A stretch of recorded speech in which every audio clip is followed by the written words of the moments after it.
me from what would have been the most embarrassing thing that's happened to me in. Oh, I seriously doubt that, but I mean that's fine. Hello, upstate South Carolina. Hello, America. Hello, world. The Friday edition of the Rob Brown Show is live. Friday, gotta get down on Friday. It is time for the weekend. I am Rob Brown. What's happening? What's shaking? How y'all doing? Hope your week's gone exceptionally well. Directly across from me on the other side of the glass, both literally and metaphorically, the man in charge of not just the broadcast, but let's be honest, ladies and gentlemen, the entire daggum radio station, the Alpha and the Omega of ESPN Upstate, Colonel Grudge, hashtag Dad Kicks. He is the great one, Lonzo at the helm. What up, Zoe? I was given a new nickname by the Power today. By the Power stepped down and give you a nickname. Yes, the Undertaker Overlord, which I really like. I'm down with that.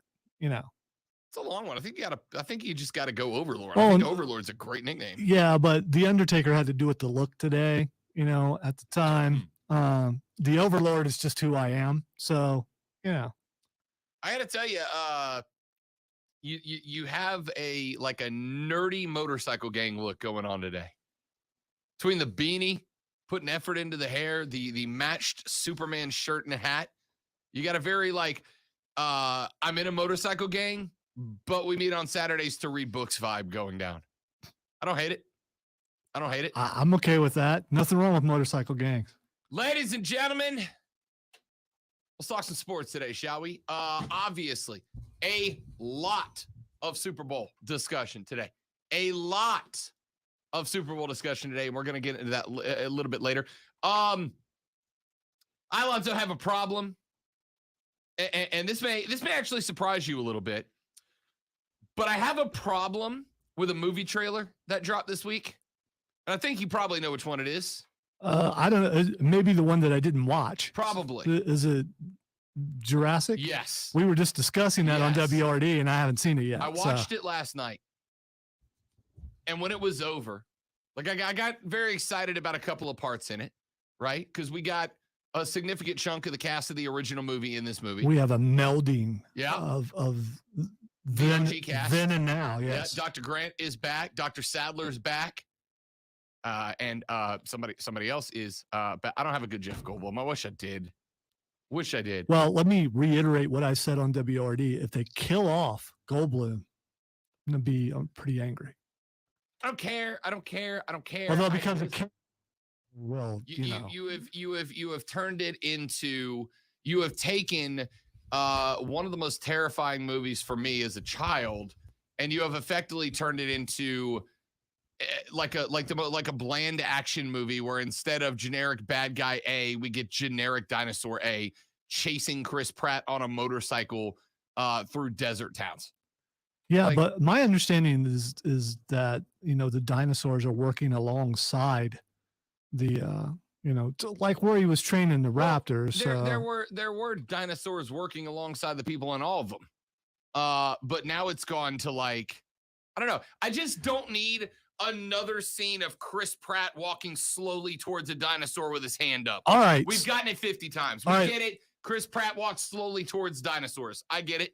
Those you keeping score at home, we need to add another person to the list. I kind of had an idea, but Chris Pratt is going alongside Urban Meyer and because there seems to be. So stop what you're saying, because I will not let this blasphemy stand. I love Chris Pratt. Almost everything Pratt's done, I have loved. Parks and Rec, Lego Movie. Almost everything Chris Pratt's done, I've liked. Although he was the ultimate bad guy in the Avengers, not Thanos. Star-Lord. Yeah, ruined the plan. Right. It was his fault. Still love Star-Lord. If I was going to be one of the Avengers, I would be Star-Lord. This good looking and funny, who else would I be? Right? And you get to dance. So there's that. Yeah. I love Chris Pratt. But by God, I don't need to see him slowly. Okay, I'm going to save that for later. I can't open the show with a rant on Jurassic Park and not even the movie a trailer. Well, you know what day it is? Friday, Fanboy Friday. There you go. So you could rant. Well, I guess that segment just wrote itself, didn't it? We'll be coming around to that later on in the show. But for now, you know what? I'm not even going to make you wait. Let's just start the show. Let's do lunch. This is a very nutritious lunch. All the food groups are represented. What in the wide, wide world of sports is going on here? I hate to interrupt, but is that a large? Yeah. Is that? Did you say? Steve. I don't think. Quote, but you wouldn't know because you've never seen WWE. Yeah, and I've worked a lot. Yes, it is, because your boy is having it. I walk in and Lonzo's like, hey, I'm on top of everything today. Not me. Not so much me. Lonzo, if you have, you ever just, never mind. I'll come back to that later too. I got to get Yeah, I had that kind of day yesterday. Yeah. Thanks for asking. Yeah, it's Texter says Liberob hates Chris Pratt because he's a Christian Republican and he'd probably hang out with Tebow. I have hung out with Tebow. I would hang out with Tebow again. You guys are absolutely incapable of separating people from profession, aren't you? You're just incapable of doing it. I have no personal problems with Tim Tebow. He's a great human being. How many times have you hung out with Tim Tebow, Texter? Because I've literally sat and had lunch and driven the guy around town. Phenomenal guy. If I needed to, I could probably get in touch with him now because he's still in touch with friends of mine back in Fort Walton. You forgot to say with Tim Tebow. You forgot to say so there. Yeah. How many times have you hung out with a guy? I've hung out with him. Great guy. Love the guy. Doesn't make him a good football player. I'd be intimidated by him. I couldn't hang out with him. Do you know what the opposite would be? It's Chris Pratt. You're right. I probably would not get along with Chris Pratt in real life. You know what? I bet you would. I probably would. He seems like an guy. I'm guessing he's like me and isn't overt. Doesn't.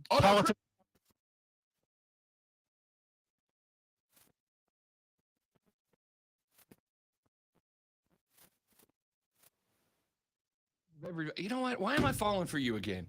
Why am I falling for you again? Texture says, I demand a radio interview with Tim Tebow. I'll try. I can't promise it, but I'll try. If I can get Tebow on, I'll be happy to. Except I know what's going to happen is you suckers are going to be like, Rob, tell Tebow what you said about him as a football player. Rob, tell Tim Tebow you think he stinks at football. Which I'm not going to do because I respect the guy. Item number 1 on the lunch breakdown of 3 things you have to know before you go start talking sports with your friends, family, coworkers, or the dog. I'm actually going to start with a sound clip today. Lonzo, if you don't mind, I am going to go to, and of course I don't have my roster. The Charlotte FC clip is what I'm going here for. So it should be labeled. Yesterday, the manager of Charlotte FC was asked to his face, how do you feel about the way that roster construction is going? Charlotte FC was in the mix for another signing yesterday. We're about 20 days away from the start of the MLS season and the debut of Charlotte FC, and they still don't have a full roster built. Okay, I would say on the list of things that you need in order to play soccer at the MLS level is a team. You kind of got to have a team to play. It's a mild requirement. It's usually how that works. Yeah. And now starting for your Charlotte FC.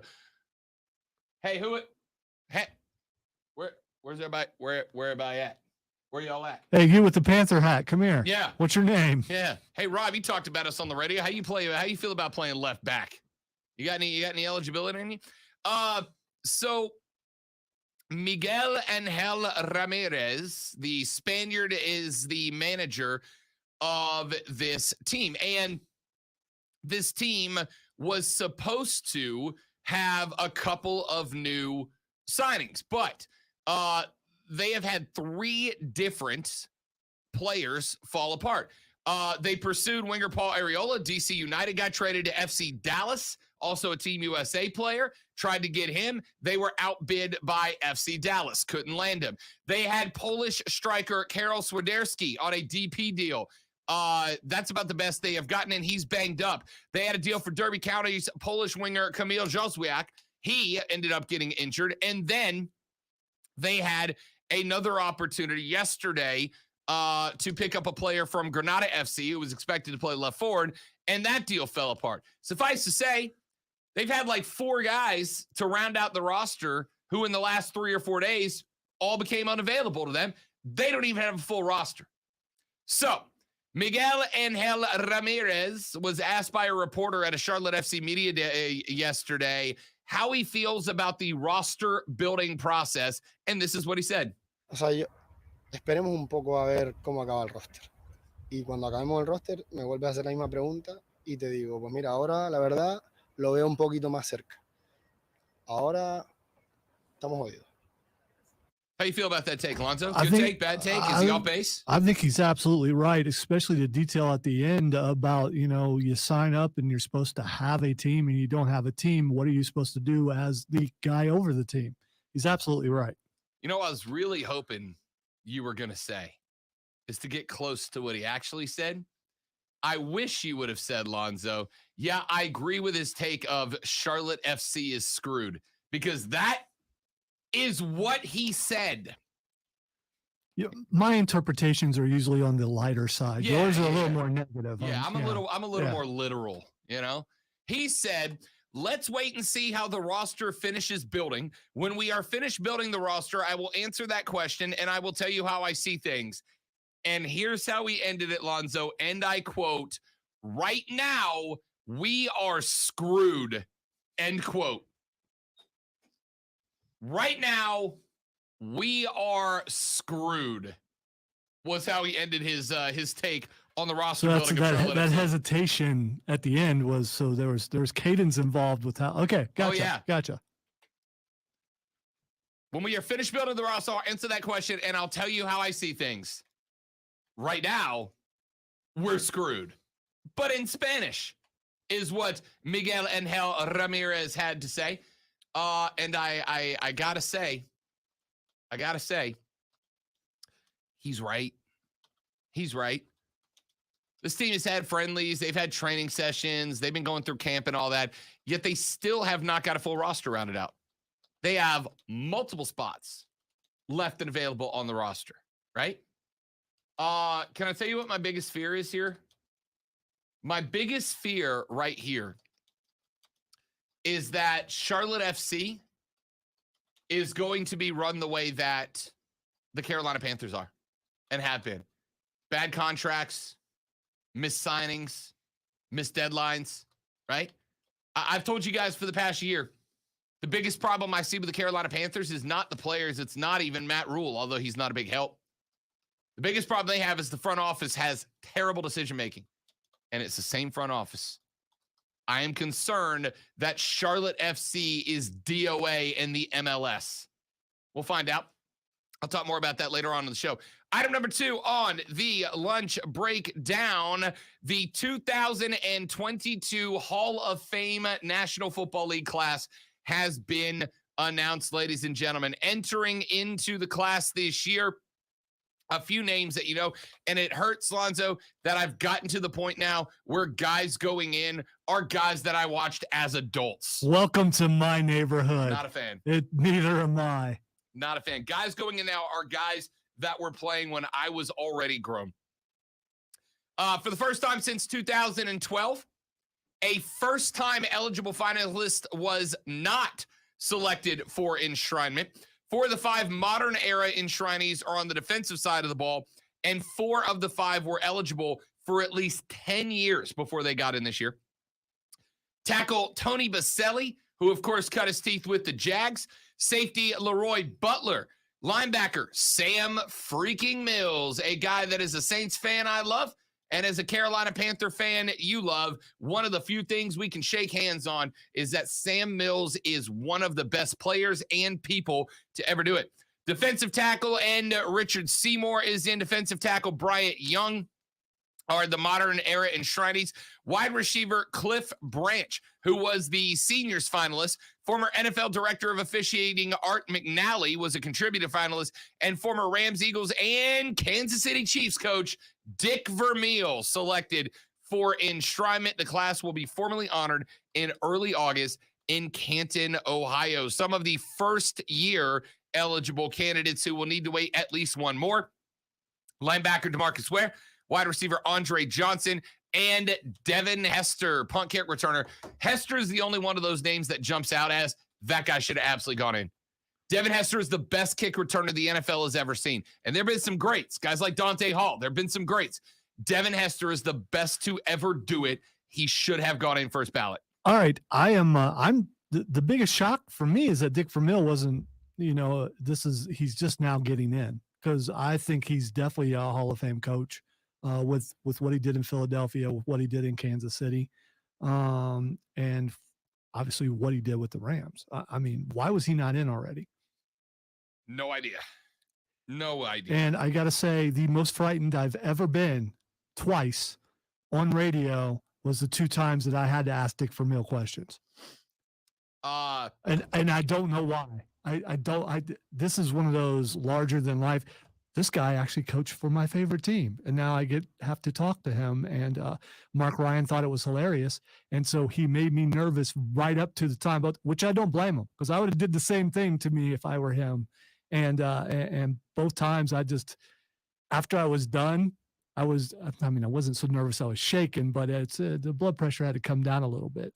So I am shocked that Dick Vermeil hasn't been in already, but I'm glad he got in. And all those other names, I mean, I don't think there's anyone you go, No, these are all absolute. Now the question is, who got slided in an MLB kind of way? Anyone? Not that I know of. There wasn't anybody that really jumped out at me as that guy got slided.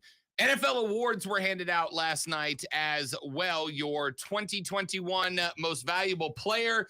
He can pretend he's canceled if he wants, but Aaron Rodgers is the 2021 MVP, becomes one of only a few players ever to win it in consecutive seasons.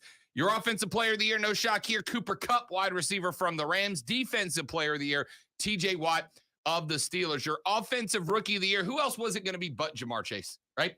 Who else would you put in that mix? Jamar Chase wins it. Maybe Mac Jones could have made an argument, but I think Jamar was the way to go. Micah Parsons, hands down defensive end of the year. That kid's a freaking stud. Coach of the year, Mike Vrabel of the Tennessee Titans. Joe Burrow wins your comeback player of the year award. And the Walter Payton man of the year award is the guy we talked about yesterday on the show, Andrew Whitworth, offensive tackle from the LA Rams. So that's where we stand with your NFL awards. And we'll come back to that later on in the show. And finally, your NBA trade deadline was yesterday. Now, rosters are not necessarily finished as of this point. Rosters aren't necessarily finished. We do still have buyouts coming down the line. This is a point where NBA teams can go, all right, we couldn't trade you. We're going to go ahead and buy your contract out from under you and let you move on. And then effectively they can sign elsewhere. But the biggest names in the books got sent around. Obviously, the biggest news yesterday, James Harden sent to Philadelphia in return for Ben Simmons and a handful of other players. And look, I don't know who I would say the biggest winner is of that. James Harden got his way. He wanted out of Brooklyn. By the way, fun stat. I told this to Zoe yesterday when we got off the show. The big three, Kyrie, KD, and the Beard. How many games did the big three, expected to change the face of the NBA, how many games did they play together in total? 16. They played 16 games together before James Harden said, nah, I'm good. I still don't know all the drama was, but it's James Harden. So there was, plenty of it. Ben Simmons finally gets his way. He's out of Philly, and at least the 76ers were able to get something in return for it. And we'll see what happens there. The losers in this, teams that wanted Ben Simmons in smaller markets, right? Ben Simmons was an interesting case because if a small market team would have made a move for Ben Simmons is still under contract for 3 more seasons after this one, right? 3 more seasons under this one, which means that a small market team that could have locked him up, if he was happy to play there and he didn't go full Ben Simmons on them, could have locked up one of the better players in the NBA for the better part of 3 years. As a guy that is a Pelicans fan, when Anthony Davis was in his prime, when Chris Paul was in his prime, let me go ahead and tell you, that is potentially franchise changing for a team. Chris Paul took a then bad New Orleans Hornets team to the playoffs multiple times. AD took us to the second round of the Western Conference playoffs. That is game changing. But he ends up with a powerhouse and a marquee Brooklyn team, so it is what it is. There's some other winners and losers. I'll give them to you scattered throughout the show, but we got to finish this bad boy up. So let's take a break. When we come back here in just a minute from right now, it's time to talk Super Bowl. I got a list of X factors that I think come into play on Sunday. I'm going to tell you who is the most important name in the game for the Bengals, for the Rams. That's next. Rob, Lonzo, it's ESPN Upstate.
Rams against the Bengals. We are your home for it. College basketball from Thursday. Clemson, they fall short to Duke, 82-64, while the Clemson women get a win against Wake Forest, 87-75. Speaking of women's basketball, South Carolina, they get past Kentucky, 59-50. Coach of the Year, Urban Meyer. Content Provider of the Year, Urban Meyer. They come up short against Longwood. They end up losing by an 85-72 score, drops their league record to 7-4. And Coastal Carolina, they end up losing to Georgia State 61-50. They will have Georgia Southern coming up on Saturday. Download the Score app today, lightning fast sports alerts, so you never miss a thing. It's why the Score app is one of North America's most popular sports apps. With your ESPN Upstate Sports Center update, I'm Matt Pauley. Have you heard Offsides with Mark Ryan? Coming up on a Friday episode of Offsides with Mark Ryan and Diesel, the SEC coaches meetings are underway. Will Brian Harsin survive them? Brent Beard will be joining us on that. We've got Wise Guys Wisdom with our official Super Bowl picks. Plus, what Winter Olympic event would you rather die than attempt? That and so much more coming your way. What? Talking about Offsides with Mark Ryan. Yes, they did, Keegan. I watched them last night. It is getting brutal, and I love it. Don't do it. What? Because I haven't watched I'm them not yet. going to spoil it. Okay. All You know right. how my game works. All right. Doesn't mean that you can't, have a moment of yeah. Just an off moment. They were good. Keegan, I agree. Peacemaker is better than Boba Fett. There are some things on Boba Fett that are really good, but I have seen lots of complaints about Boba Fett. I'm going to give my complete review of the series tomorrow night, and it's going to be pretty scathing, probably.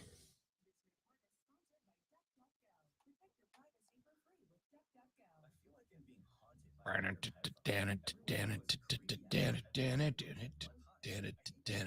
I'm still 3 episodes behind on Peacemaker. So, I mean, I will watch.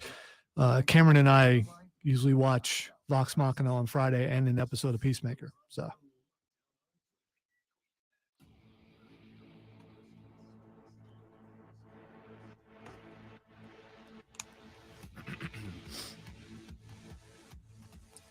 Hour number 1. What am I doing? Segment number 2. That's what I wanted to say of the Rob Brown Show here on ESPN Upstate. So let's talk a little bit about the Super Bowl. Lonzo, Super Bowl.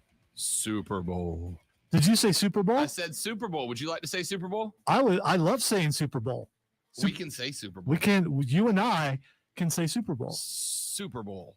And we can say Super Bowl, ladies and gentlemen, because you're home for the Super Bowl is right here on ESPN Upstate. We have live coverage for you from opening kick to final whistle. It's all right here. Pre-game and post-game coverage, as well as your official home for the Super Bowl, and your exclusive home for the Super Bowl is ESPN Upstate, ladies and gentlemen. And you're welcome. That's what we're here for, make your life better. So if you got to be out and about on Sunday, can't watch the game on TV, sucks to be you.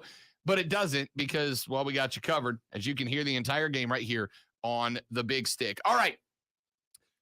Let's talk a little bit about the Super Bowl and some things that I think you're going to see stick out. One of them, and I don't think you can understate this guy to the point that I put him first because I think he needs the least discussion. But if the LA Rams are going to win this game, Cooper Kupp's going to do some stuff, right? Your 2021 NFL Offensive MVP, Player of the Year, it's Cooper Kupp. And of course, it's Cooper Kupp. Who else would it be but Cooper Kupp? Across his first 4 years in the season, dude averaged just over 1,100 yards and 8 touchdowns per 17 games, 1,947 yards, 16 touchdowns during a dominant regular season, 386 and 4 more during the postseason, including back-breaking catches against the Bucs and 49ers late in both games that set the Rams up for success.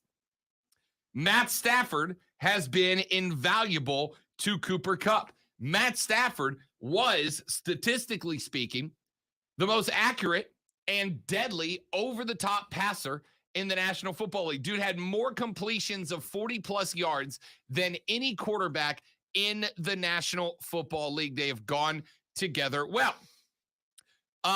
What's going to be interesting is what the role is for Cooper Kupp on Sunday. And if you're Sean McVay, are you going run heavy? Are you going pass heavy? Or are you going to try to find a balance between the two? See, here's the problem that I have with everybody who's going, you got to run the ball. If you're the Rams, you got to run the ball, right? You got to run the ball, run the ball, run the ball, run the ball. And I get that. We're all ingrained from a young age to believe that running the ball equals winning. And most of the time that is correct. However, most of the time you don't have Cooper Kupp on the outside, right? And I'm not talking Cooper Kupp as in wide receiver that you throw it up into the corner and let him go get it. I'm talking about Cooper Kupp, who is an excellent route runner. I'm talking about Cooper Kupp, who is excellent at finding the hole in his own defense and sitting down in it and making tough catches and knowing exactly where the sticks are. You have an incredibly intelligent and incredibly motivated and incredibly useful wide receiver in Cooper Kupp that should be what dictates what your offense is, right? Cam Akers is good. Cam Akers coming back from that leg injury was remarkable. I like Cam Akers. He's a hard runner, but the fumbles at the end of the Tampa game gave me a little bit of a concern. There were some spots against San Francisco. He looked a little shaky. I know that specifically older fans don't like to hear it, Zoe, but the Rams offense needs to be run through Cooper Kupp, not around Cooper Kupp. All right, so one of the things that we've noticed throughout the season is that Cincinnati is a slow starter. So you come out, you go at them early, you got a good shot of scoring some points. And here's where the defensive coordinator for Cincinnati is thinking, okay, everyone is saying they're going to run the ball. I need to prepare for them to run the ball. but you got the number one offensive guy, the guy who just won the award on your side of the ball. You come straight out and you start throwing the ball to him and see if they can stop him. Why would you not do that? I mean, I come out, the very first play would be a bomb to Cooper Kupp. I don't know if I go bomb out the gate, but I do go more than a 3 and in, right? More than a 5 and in. Here's what I love about Cooper Kupp's game. And I think on probably tomorrow at some point, I'm going to do a little video on this because I've watched some you can go to YouTube and there are like isolated player videos, right? Where they have a camera pointed at a player to watch that guy play. And one of the things I really love about Kupp, and one of the reasons that I think Matt Stafford has had the year he's had. Remember remember that video we played? Speaking of Travis Kelce's on TV right now. Remember that video, that audio we played a couple of weeks back, Zoe, where Travis Kelce was talking to Patrick Mahomes, and he's like, "Hey, if they do that, this route's gonna work, even though that's not do it, Kelce, route. Do it." Yeah, and Mahomes started to yell and "Do it, Kelce, do it!" Right? Travis Kelce and Patrick Mahomes have been deadly because Travis Kelce has freedom in his routes, right? He has option routes. He has an in route, he has an out route, he has a go route on most plays. And Travis Kelce gets to decide, based on how the DB is playing him, which one of those routes he's going to run. Cut in, cut out, keep going. On that route, he told Mahomes the seam's going to be there. I'm going to just run down the seam. Sure as shooting, he was wide open, right? And Mahomes hit him. That works for 2 reasons. Number one, Travis Kelce is smart enough to be able to look at the defense he's in front of and realize what of the 3 options is going to work. And number 2, Patrick Mahomes is trusted to be able to make that read and improvise that throw, just like Kelce improvises routes on the fly. That's why it works. And that is why Cooper Kupp works as well, because Coop does the same thing, except I think Coop may have more freedom from top to bottom than even Travis Kelce does. And that's a lot. Coop is a guy that they don't go, okay, you got in, you got out, you got deep. Kupp has like backyard turkey ball football levels of freedom, right? You remember playing backyard pickup football and you look at your fast cousin, you got that one cousin who's an athlete and he's out to play and he looks at you and he gives you the old tap on the helmet like, I'm going to do whatever, just throw it at me, right? That's Cooper Kupp. And Coop, being not just a great route runner, but a phenomenal tactician, knows exactly what defense he's facing and where to go to make it work, has been frustrating defenses for friggin' years. And I don't see that stopping all of a sudden, right? Stafford deserves credit for his understanding of the improvisation of Cooper Kupp. Go watch some of the footage. Like I said, I'm going to see if I can find some videos, and I'll put a breakdown video up this weekend. One of the things I think that Matt Stafford deserves more credit for than he gets is understanding where Coop's going, what Coop is going to do, how he's going to do it, the route he's going to break in and out of, and where the deep is going to go, and improvising on that. And he deserves a ton of credit for that, right? Because Coop is so good at that, and Stafford is so good at reading the improvisation from Coop and hitting him, that I want you to watch the Cincinnati defense. Because they're going to have to do what most defenses do, which is shade to Cooper Kupp's side, right? If you play a cover 2, you got to play a shaded cover 2. You can't put one guy on one hash outside of this hash, put the other guy outside of this hash and play a 2 deep. You got to shade to that side of the field, which opens up for everybody else. Cooper Kupp does for the Rams what Christian McCaffrey does for the Panthers, what Alvin Kamara does for the Saints out of the backfield, but is probably even more valuable because he does it from a wide receiver spot as a wide receiver, which is enormous. Cooper Kupp, Lonzo, is the biggest X factor in this game, remains the biggest X factor in this game. If the Bengals can find a way to do what very few other teams have been able to do, and keep my dudes slowed down, they win the game. Problem is, like I've said 100 times, the easiest way to stop a train is stand in front of it and push real hard. The theory's easy. It's the execution that's tough to do.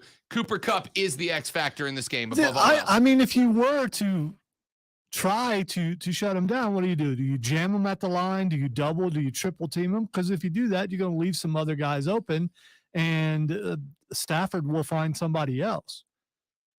What I want to see. And if you do stop him, can you stop him for the entire game? Because I don't think you can. Here's my question. Do we see more than a couple of times, Lonzo? Do we see the Bengals drop 8 into coverage? Could we see the Bengals drop 7, 8 into coverage consistently, right? No pressure. We're sending 3, maybe 4, but we're dropping 7 or 8 guys deep. We're shading 3 of them to Kupp side to prevent him from having those options that he likes to use. I got to think we're going to see the Bengals drop a lot of guys back. The good news for Matt Stafford, he's not going to be heavily pressured in this game, I don't think. Because I don't think you're going to see a lot of extra blitzes out of Cincinnati. Blitzes will get you killed with Coop and Stafford. Because if either one of those guys picks up, there's a cornerback blitz, there's a linebacker blitz coming, Coop's fine on that spot, and Stafford's hitting him. I don't think you're going to see a ton of pressure out of the Bengals. This is a team that very frequently loves to play single high coverages late in downs, like third down, second and long. They like to roll to a single high, run man on the outside, and drop extra guys back deep on a zone. No blitzes, just straight 3 or 4 rushing. And I think that's going to become their base defense against the Rams. Let's take a break. We'll come back here in just a minute. I got a couple more spots that I want to talk about as we talk Super Bowl, and Lonzo and I will finally go on the record and give you our scores coming up in just a few minutes. Rob, Lonzo, you, the Rob Brown Show's on ESPN Upstate. I sent you 2 things on Twitter.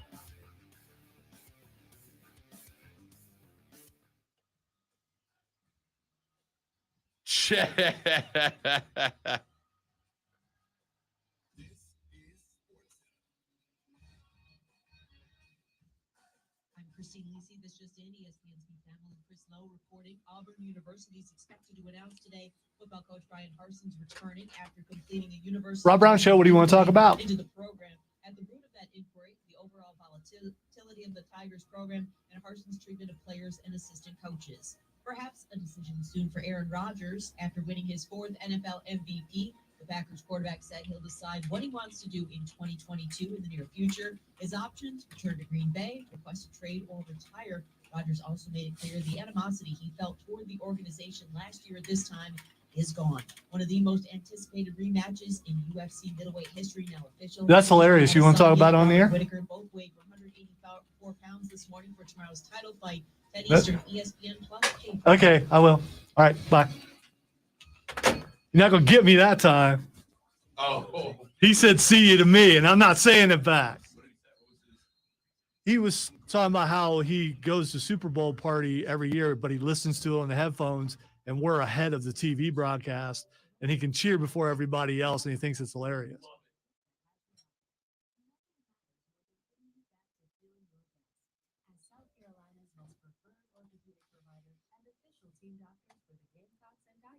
Prisma Health provides all the gear you need. With more expertise, more technology, and more locations closer to you. We're doing even more to help you be your healthiest you. Prisma Health, the orthopedic experts.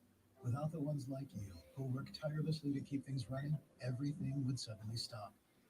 Offices, factories. I'm convinced there's a good wrestling gift for everything, right? Like any situation, there's a perfectly applicable wrestling gift. That's pretty funny, though. And that Black Adam stuff, I guess, just broke. That's just a little clip. So I'm guessing what that means is we're probably going to get a trailer for Super Bowl. But if you see, there's Dr. Fate in there and Hawkman. If you watch the entire video, I haven't heard the sound, but the Hawkman thing looks pretty sweet. I mean, we've seen guys with wings CGI before, wings but largely look bad. That one looked pretty good. yeah. I watched because I was very bored and it was on. I watched Gods of Egypt the other day, and it is incredible how quickly CGI improves. And Yeah. so even a movie from 6 years ago looks archaic now.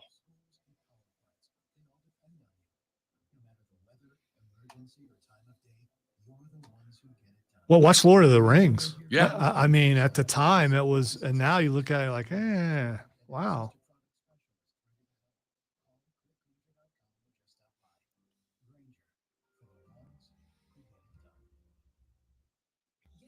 There was a movie called The Last Starfighter, and when I saw it, I don't know if you've seen it before. That was one of the first movies to use computer generated stuff. Yeah. And at the time, it was the most amazing thing ever. And now it it's looks like it was made on an Atari.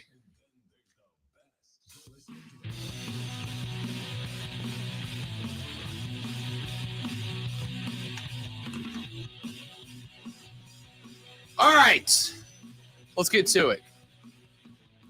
So here's one of the big questions I have for the Super Bowl. We've talked about the run. Kevin, our buddy Kevin, called us yesterday and said whoever runs the ball better wins, right? Whoever runs the ball better wins the game.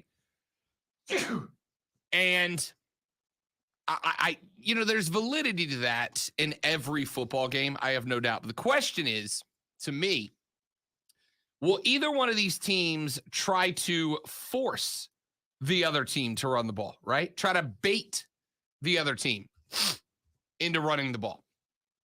We know that both of these teams predicate on the pass, right? The Rams can run the ball with Cam Akers, sure. But Cooper Kupp is the heart. I mean, you're looking at a guy that was, one more game, he gets to 2,000 receiving yards this year. 16 touchdowns. A guy almost gave you a touchdown a game guaranteed. On the other side, Jamar Chase, your offensive rookie of the year. T. Higgins has been an incredibly valuable secondary receiver. I think it's relatively obvious that both of these teams are predicated on throwing the football as opposed to running it. Will either one of them get into a spot where they feel like it is better for them to run the ball than it is to throw the ball?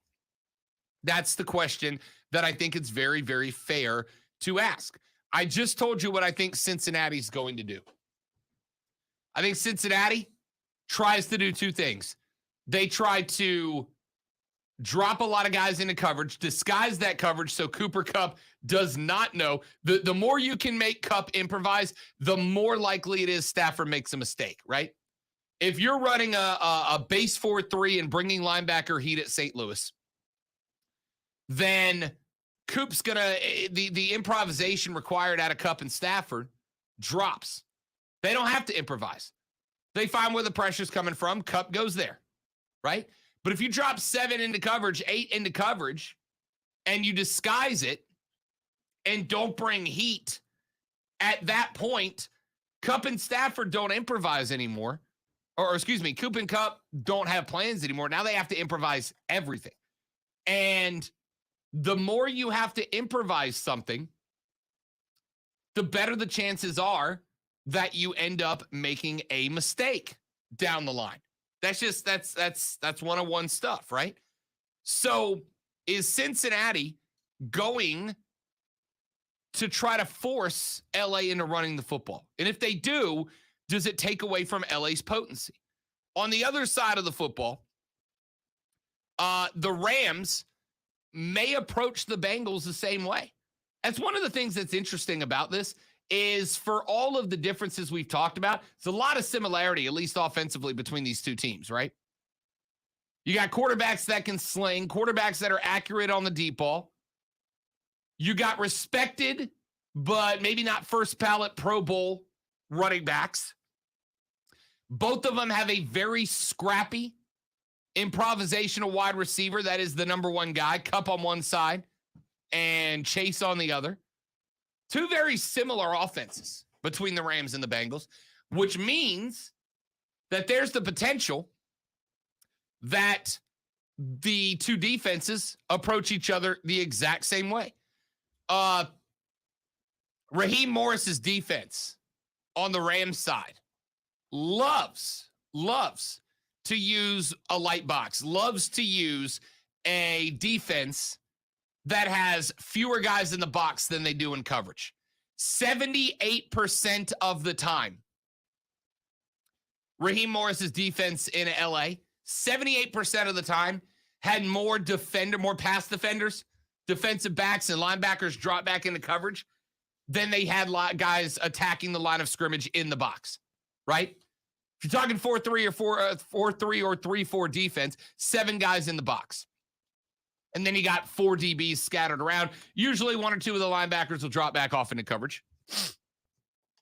But that's still more guys at the line in the box responsible than you have back playing in a DB spot. 78%, 3 out of 4 plays, you see the Rams have more guys drop off the line than attack it. And when I say attack, I don't mean on blitzes. I mean staying inside that box, being prepared for a run, right? A linebacker who at the snap is flowing with the running back and staying pushed up in case there's a late run or a short pass. 78% of the time, he's got more guys defending the pass down the field. We're going to see that both ways. So my question here becomes, A, if you are calling plays for the Bengals or the Rams, Lonzo, and you see that 3 out of 4 times they're running 7 guys back into coverage and they're rushing 4, or 8 guys back into coverage and they're rushing 3, do you become tempted to stop getting the ball to your number 1 playmaker, whether it's Cooper Kupp or it's Jamar Chase? Do you become tempted to stop trying to get the ball into the number 1 playmaker's hands and rely on a good running back like Akers or like Mixon to try to carry you to a victory in the Super Bowl? Or do you change what you have done to get here? Well, that also, it doesn't just set up the running game. It also sets up a screen or, dink and dunk passes that will work the same way and get you, 5 yards a pop. I think you want to do that anyway if you can, to a certain degree, because you're controlling the ball, you're controlling the tempo of the game, and you're keeping the other guy, the other team off the other offense off the field. So yeah, I think you take what's given to you. And as soon as you do that, they start bringing guys up, and then you hit your guy, because he's going to be there. He's going to be there at the end of the game, and he's going to be open at some point. Here's a number I find interesting that I think goes in that direction. There is a stat tracker, and this stat I actually really like, right? I think sometimes we get caught up in the minutia of stats, trying to figure out numbers, but this one I think works. There is a stat tracker that tracks how frequently teams throw the ball on early downs when both teams still have at least a 20% chance of winning. So when the game is still in the balance and it's in early downs, how often do you throw the ball? And I think that's a pretty good indicator of how pass happy an offense is, right? If you've still got a 30, 35, 40, 45, 50% chance to win the game, and you are throwing the ball on first and second down, that means you predicate your offense on the pass, right? For the first 14 weeks of the season, on early downs, when the Bengals still had a 20% chance or better of winning the game, Lonzo, they threw the ball 51.1% of the time. So pretty balanced. Over Burrow's last 3 regular season games, that number bumped up to 58%. So they started leaning over towards the pass. The Bengals want to throw the ball. Will the Rams bait them into changing what they have done during this fairy tale run? The throw has worked for Cincinnati. Can the Rams bait them into changing it up and running the ball? I got some more thoughts for you here. Texter says extra prop bet here.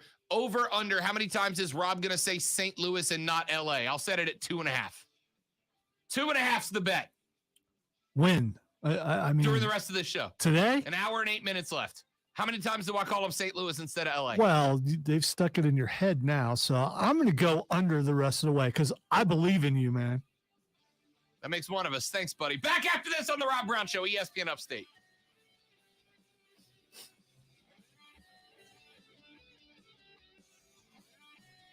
Say about my friends at Harley Davidson of Greenville. Harley Davidson of Greenville has blown me away in the time.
We're switching to us. Fisher Investments. Clearly different money management. Investing in securities involves the risk of loss. Golfers, the best upstate deal on golf is back and on sale now.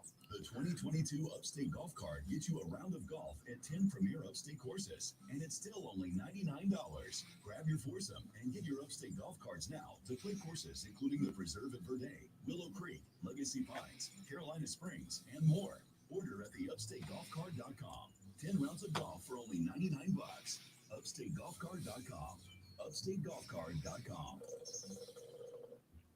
Imagine Bum, bum, bum, bum, bum, bum, bum. If you're Brian Harsin, are you motivated or discouraged? I'm discouraged as hell. My boosters just tried to stage a coup, right? They just tried to stage a coup against me. Here's the problem you find yourself in at Auburn, right? One of two things happens. Either A, you fail, in which case nothing matters. Or B, you start to win and Brian Harsin gets an offer from another school and takes it because he goes, screw you guys, right? You tried to cut my legs out from under me at the time that I was trying to build something here. And now that I've built something here, I'm going to go somewhere else and build something better. At some point, your school administration, and it's going to hurt you. It's going to hurt you because you've allowed the boosters to believe that they are the dominant force on the campus at Opelika. But at some point, if you're the school, you got to put the boot down on the boosters, right? We appreciate all you guys do for us. We appreciate how you guys fund the program. We appreciate that you give to the school, but you are not decision makers, right? And if you don't approve of the decisions and don't want to pay anymore, that's fine, but you are not decision makers. So stop pretending like you are and stop acting like you get to make decisions. You can give us suggestions. We will listen to those suggestions. We're happy to take those suggestions. But giving money to the school does not mean you get to call the shots. Because if I'm Brian Harsin now, I'm looking at the school like you almost allow the boosters to get away with it.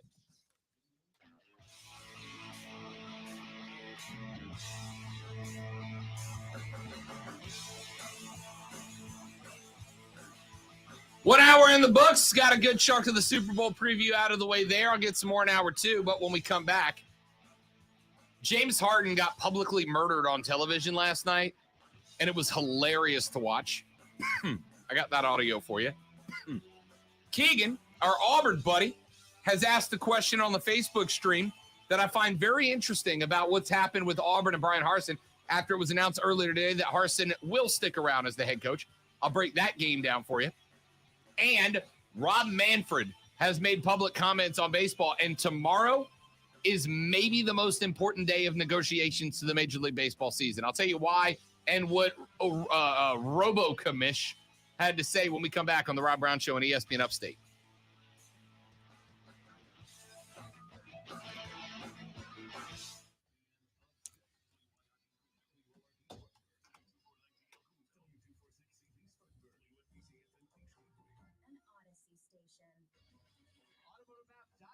Presents your ESPN Upstate Sports Center updates powered by The Score.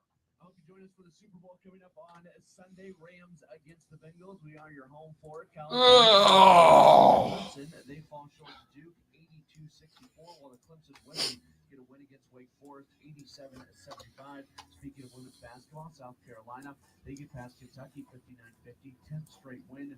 They're going to play Georgia coming up on Sunday. South Carolina Upstate men's basketball, they come up short against Longwood. They end up losing by an 85-72 score, drops their league record to 7-4. And Coastal Carolina, they end up losing to Georgia State 61-50. They lost Georgia Southern coming up on Saturday. So is when people lift weights, and as a non-weightlifting American, I have to ask this question.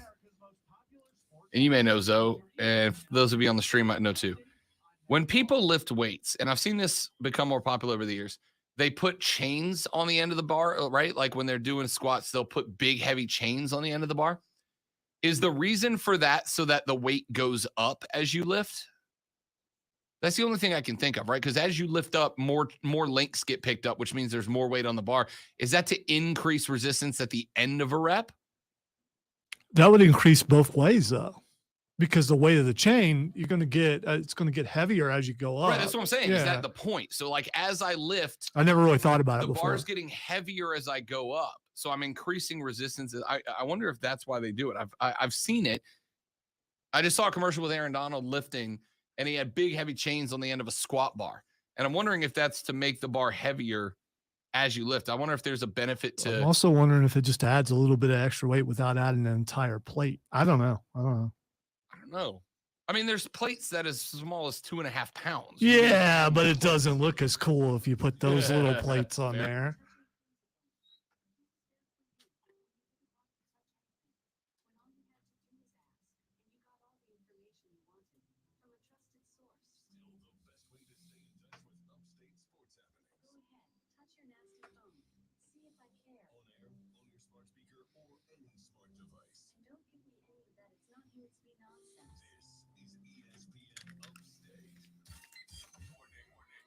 Official Rob Brown Lockdown. Yeah, real, unfiltered sports talk manufactured locally for the Carolinas. It's the Rob Brown Show. Yeah, only on ESPN. And here we go, ladies and gentlemen. The second hour of the Rob Brown Show goes now. This is ESPN Upstate. Hello, Upstate South Carolina. Hello, America. Hello, world. Great to be back with you again. I am Rob Brown. The great one, Lonzo, is at the helm. You can be a part of the show in multiple ways. First and foremost, the phone lines are open for you. 844-477-3776, 844-GSP ESPN. That's the number to be a part of the program, and we'd certainly love to have you. You can text us on the Preferred Home Services text line at 71307. 71307 is the way to go.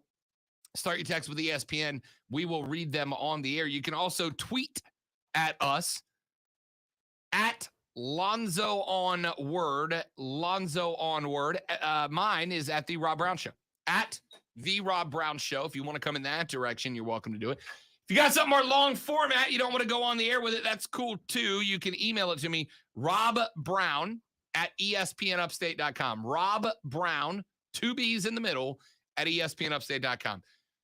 Last night, the NBA All-Star rosters were revealed, and last night, LeBron and Kevin Durant, the 2 captains of the All-Star teams, joined the NBA on TNT television broadcast. Y'all know the NBA on TV, I think, is the best sports studio show in the game. I think it's better than Game Day. I think it's better than every NFL pregame and postgame show. The NBA on TNT, Lonzo, is a perfect mix of solid basketball analysis and really funny dudes, right? Shaq and Chuck are hilarious.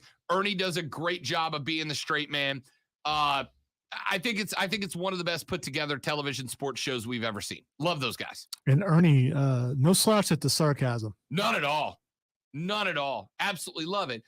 Well, the guys from the NBA on TNT crew sat down together with with LeBron James, captain of the West, and Kevin Durant, captain of the East.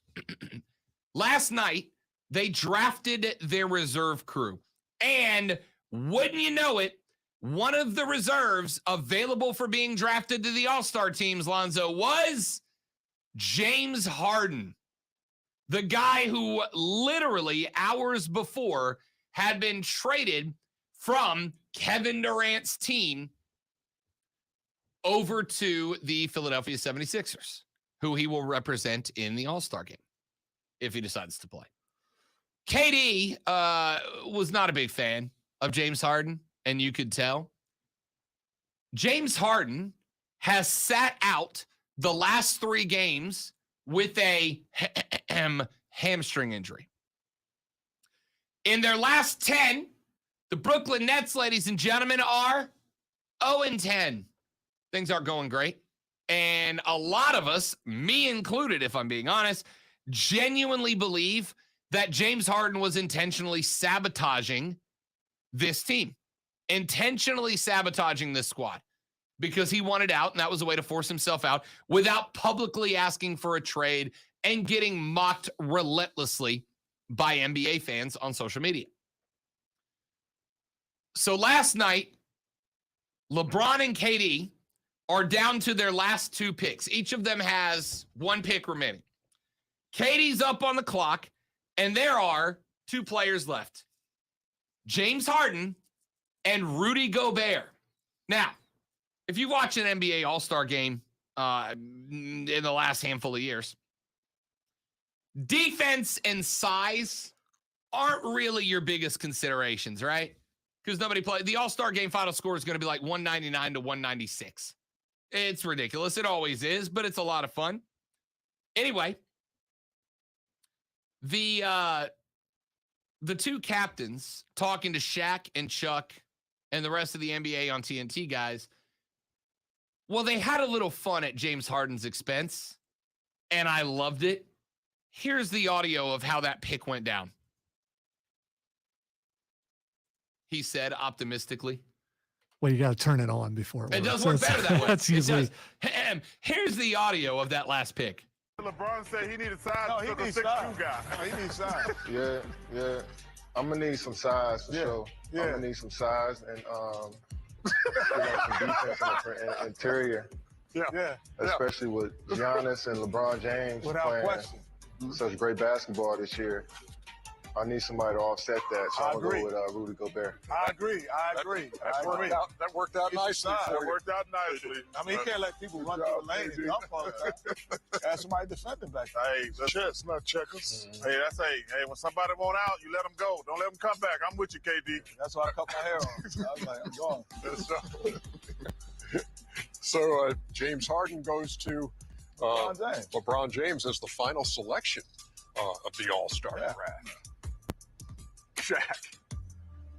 He hasn't played. Is he healthy? Who's that? James, he hasn't played. He's what missed- happens if he Oh, he got traded. He's healthy now. He's missed the last three with a hammy. See, and now we know why LeBron carries a clipboard with him to the Hey, draft. hey, LeBron. Oh, my Trust me gosh, right now. man. He's rubbing some ice and hot on that thing. He's playing the next game. No question. I can't with y'all. KD, just next year bring a clipboard. It comes in very handy. Yeah, you can hide your face like LeBron's been doing. So the reason they kept referencing LeBron with the clipboard was because La GM, as he drafted that team, and as they started bagging on James Harden, he's missed the last three with a hammy, but he just got traded, so he feels better now. As they cracked on James Harden time after time, LeBron kept taking the clipboard that appeared out of nowhere and holding it in front of his face as he was cracking up laughing at them. Kevin Durant sat there during the entire discussion about James Harden, and you could see that it was everything he had not to cuss James Harden out. He was like, you know that feeling, Zoe? You know that feeling when you're mad as hell, but all the folks around you are cracking jokes, right? And you're like, I don't want to bring the party down because of how mad I am. So you just kind of do the angry laugh. Yeah, that's funny. That's funny. as the guy that people are usually coming as the punchline a lot of times. Yeah, I completely understand what that's like. That was Kevin Durant last night. You could see that Kevin Durant was sitting there like, man, I ain't supposed to be laughing at this. I don't want to laugh at this, but I don't know how else to respond to this except to laugh at it. He looked like he could have just absolutely, if James Harden would have showed up on that broadcast, the FCC would have dropped millions of fines on Kevin Durant and TNT. I think the real question here is if Harden plays in the All-Star game and KD is out on the court on the opposite. KD checks out. I mean, Harden may be a little SAWFT, so he may not. He may not. I think he was just humiliated on national TV, and I think he's obligated to go at KD. And then if KD checks out, then KD is the wimp and not Harden. And that's a way around the confrontation because wouldn't you? I mean, if you're not taking it serious, you're going out there and you're going at them. Are you? Now, I watch the NBA All-Star game every year, right? Because it's not a game. Much like I said with the Pro Bowl, if you tune in to watch the NBA All-Star game expecting a game, you're going to be disappointed. The All-Star game is these dudes having a break, playing some wide pickup ball, goofing off, seeing who can pull off the most ridiculous stuff in a game. Yeah, and it's fun. It's the real dunk contest because it's in a game-like situation. Yeah. The NBA All-Star game is not a real basketball game. If you're like, oh, I watch the game because it's not real basketball. Yeah, no, I know. We know, right? That's in the same vein of wrestling's not real. Yeah, we already know that. But if I'm this year, and that's my question is, if you do you watch the All-Star game just like in a normal year? Yeah. Okay, I do too. The 3 points my favorite. I do like the skills competition since they've done. I mean, Right, but do you watch the game itself? Yeah. Oh yeah. I won't watch the entire game sometimes, but yeah. No, it's like I check in. I don't put the attention toward the All-Star game like I'm going to for the Super Bowl on Sunday, right? Like I'm not gonna. It's not the only thing I'm doing. I got my computer up. I'm doing work. I'm whatever else I'm doing. Yeah, you hear the crowd going crazy. If you're I'll paying look up, attention to see the something replay. else, you can rewind back or what. Yeah. Now, if there's nothing else going on, sure, that's what I'm watching. But it's on the TV, right? It's on the big screen when it happens. And so my question is, with this drama between James Harden and Kevin Durant, are you more likely to tune in to see if those two end up squaring off, right? Because they're on opposite sides now. If this was like a Charles Oakley on one side and a Bill Lambier on the other side, you know for sure what was happening. But these two guys are not exactly known as scrappy, I want to go with. Fighters. I mean, listen, they're not going to be punching each other in the More face. likely to get a manicure than throw a punch. Right. Yes. But the one thing that they can do, that I think they will do, and that I think to them would end this fight with a victory, is to show the other up on the floor, right? Like it's basketball. It's basketball. The only thing that matters in basketball is basketball. So I gotta wonder if we don't get some entertainment out of those two guys coming in. Because look, I'm gonna tell you right now, if I'm LeBron or Steph or whoever's out there on the floor, and there comes a point where KD and Harden are both checked in on each other, you know what I'm doing, Lonzo? 4-1. 4-1. We're going to go stand in the corners, give it to KD, and let him ISO Harden. We're playing one-on-one, boys. I am curious, and I will try to look this up. Has any player ever been ejected out of the All-Star game? I don't think so. Why not be the first? You know, you go down in history if you do that. Go down in history. And you would, technically. You will, at least for a short time, not be labeled as SAWFT. Soft. Be interesting. Texas says, just tuned in. What are y'all talking about with KD and Harden? So basically, we played the audio from last night. James Harden and Rudy Gobert were the last two players selected in the NBA All-Star Game draft. And KD very sarcastically passed on James Harden to draft Rudy Gobert, right? It's the All-Star game. Nobody cares about defense in the All-Star game. So drafting Rudy Gobert is kind of pointless, right? It's kind of pointless. But basically, the entire NBA on TNT crew, LeBron and KD, all spent a hot minute just cracking jokes about James Harden being soft. And it was amazing. It was hysterical. It was great TV. But now, I wonder if Harden, well, actually, I lied to you. I just realized KD's not playing the All-Star game. That's right. I just blanked on that. KD's not playing in the All-Star game. Oh, because he's still hurt. Yeah. Yeah. I got so caught up in the what happens if KD lines up on James Harden that I completely pushed it out of my brain that KD's not even playing. Well, according to my research, which might be good, it may not be. It's basically, put it in Google. There's never been an ejection and there's never been a technical foul. I wouldn't think that there has been. There Never been a tech? There needs, that one shocks me a little bit. There needs to be one. Even like a joke tech. I'd tell you right now, if KD was going to play and he lined up with James Harden, I'd watch the hell out of that. It would be must-watch TV. Kevin Hart's been thrown out of the celebrity All-Star game, but not the actual All-Star game. Kevin Hart in the actual All-Star game would be the funniest thing that's ever happened on television. All right. You bring him out and put him in a KD jersey. Let's take a break. When we come back, we've had our fun. Something very serious happened on a basketball court last night too, and I have to talk about it. And it is what it is. It was an ugly situation. It was an unacceptable situation, and we're going to talk about that next on the Rob Brown Show on ESPN Upstate. QC.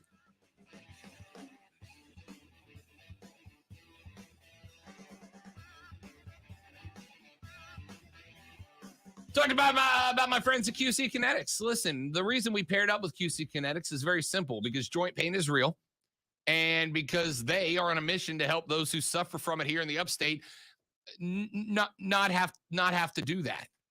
That's the whole goal, right?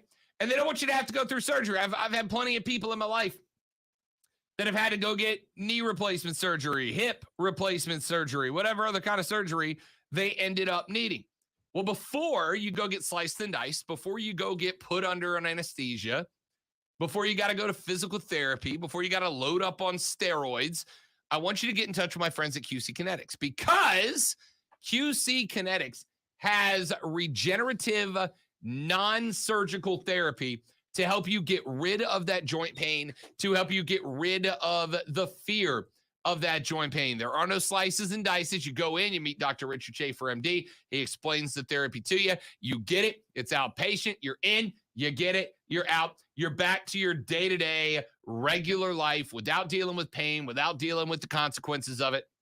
It's just that simple. And all you have to do is call them right now at 864-448-3772. 844-477-3772. Mention the Rob Brown Show and get your first consultation for free. You can also visit them online at qckinetics.com, QCKINETIX.com. It's our friends at QC Kinetics.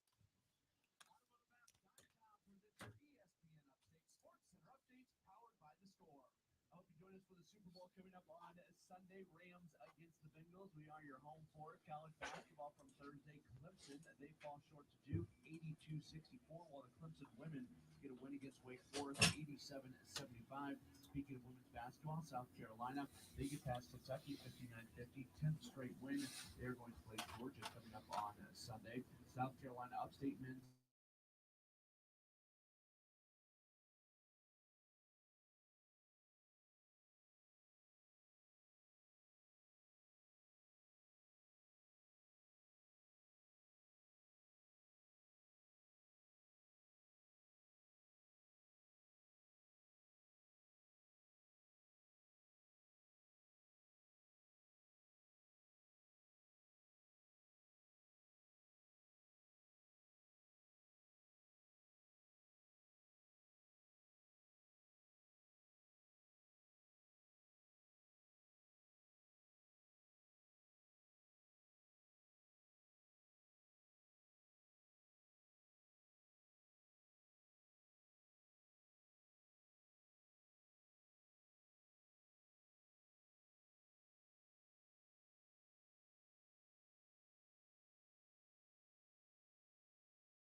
Kind of miss Spun Otis. Me too.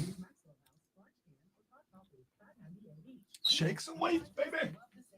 Sure, I can tell you all about why you should buy a pool from Aqua Blue Pools. There are lots of reasons, like they've been in business satisfying customers since 1977. They were awarded Best Pool Builder of the Year by voters in Greenville News. Their design specialists go through extensive training on design and construction, and they have a huge selection and incredible financing options. But I don't need to tell you all that. Actually, Otis and Gable are on it. A blast.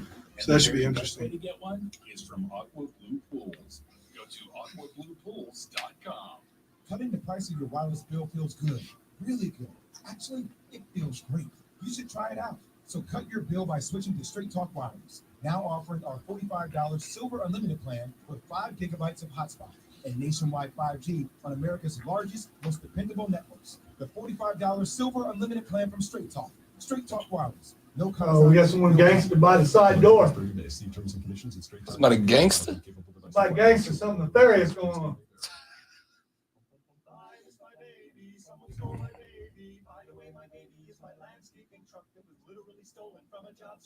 See, I don't know, I'm ducking. Owning a small business isn't always as lovely as it sounds, but with 30+ customizable coverage options, Progressive Commercial keeps your business humming along. Get a quote in as little as 6 minutes at progressivecommercial.com. I love my sweetheart. By the way, that's my writing lawnmower. Progressive Casualty Insurance Company affiliates. Coverage and discounts not available for all vehicles or states. Policy terms and conditions apply. Otto Kineton is hiring production technicians starting at $16.80 an hour. Otto Kineton, formerly Tower International, is hiring production technicians starting at $16.80 an hour. A $500 sign-on bonus and rate increases after 90 days. Hiring events every Thursday from 10 a.m. till 2 p.m. South Chase Boulevard, Fountain Inn. Join the Rob Brown Lockdown on Twitter. Tweet at The Rob Brown Show on the Upstate Sports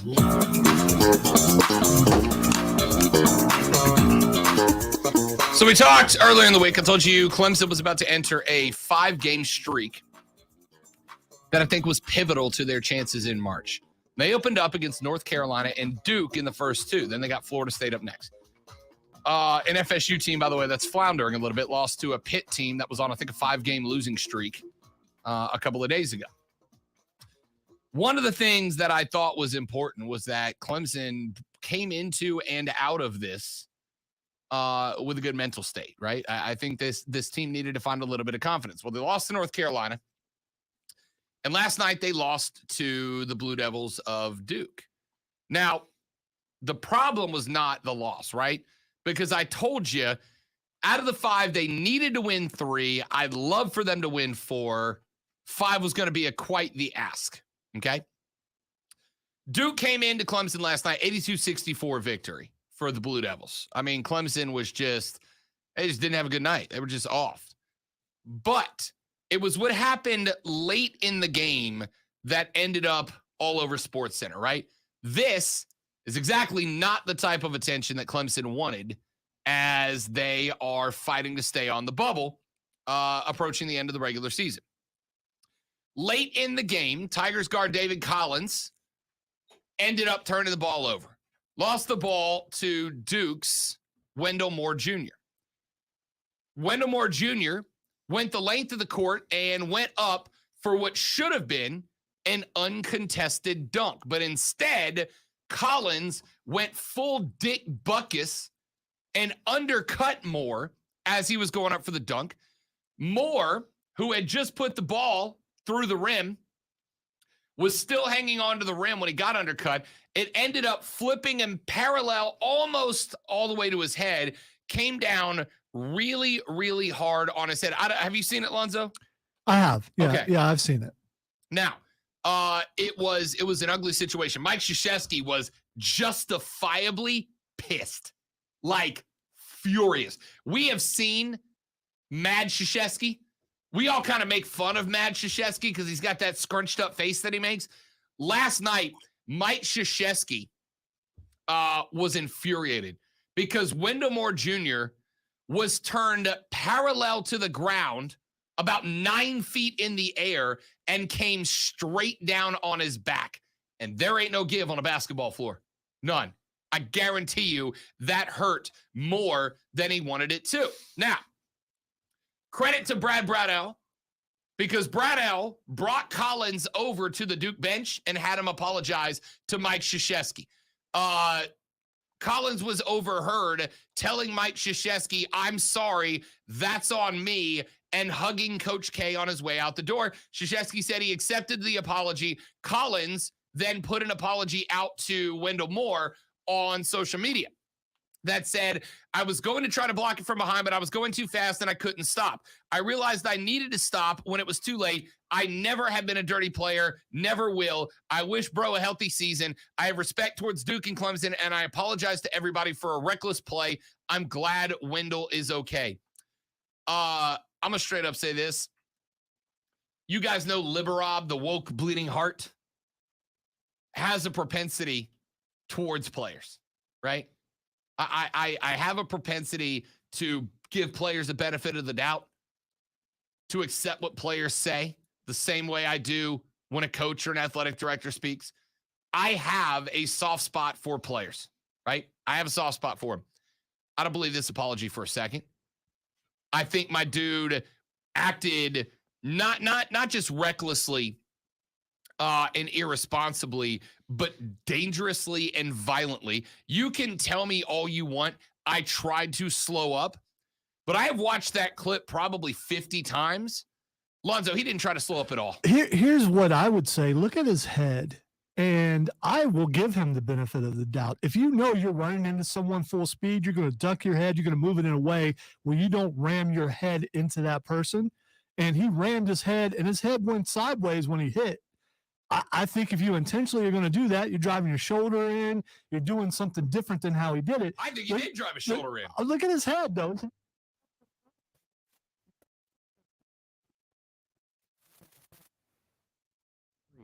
For those of you that have not joined us yet on the Facebook stream, facebook.com/ESPN Upstate, facebook.com/ESPN Upstate.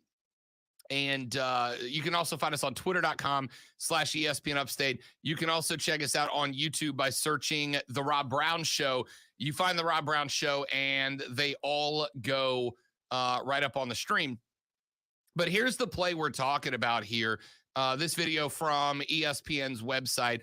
So Collins ends up turning the ball over to Moore. There's the turnover there. Moore goes the length of the court. Now, if you realize that you are too slow to make the block, my dude is at a full sprint here. Right there. Lonzo, you're not convincing me that's not a shoulder charge. That's not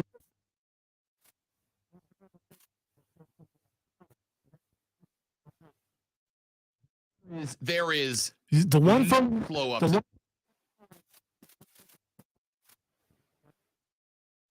I sincerely, not sarcastically, sincerely appreciate you giving the benefit of the doubt. Here's the other angle here. So there's more going up. There's Collins. That's a shoulder charge, Lonzo. Keep watching his head. That's a shoulder charge. His head's gonna bounce because of how hard he hit him. Watch.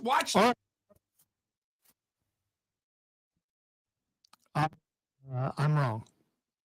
Are you saying that because I'm aggravating you, or because you've seen? No, because I am human and can change my mind, and I'm looking at it as you're slowing it down and seeing. I saw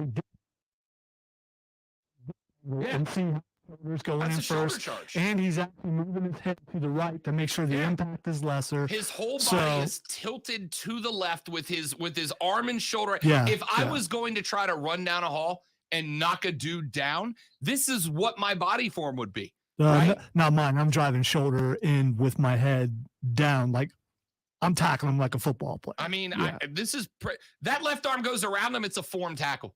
If that left arm is around Moore's waist, that's a form tackle. This is it's completely unacceptable. And I'm gonna tell you straight up, Collins should not play should not play another game this year, right?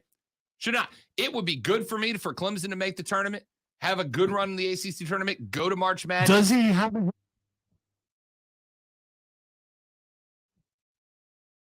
I don't care. If he has, he should be suspended a couple games, but I'm not sure you give him the entire season. And yes, it was a harsh fall, and it was ridiculous. But at the same time, I mean, I don't know that you take the entire season away from him.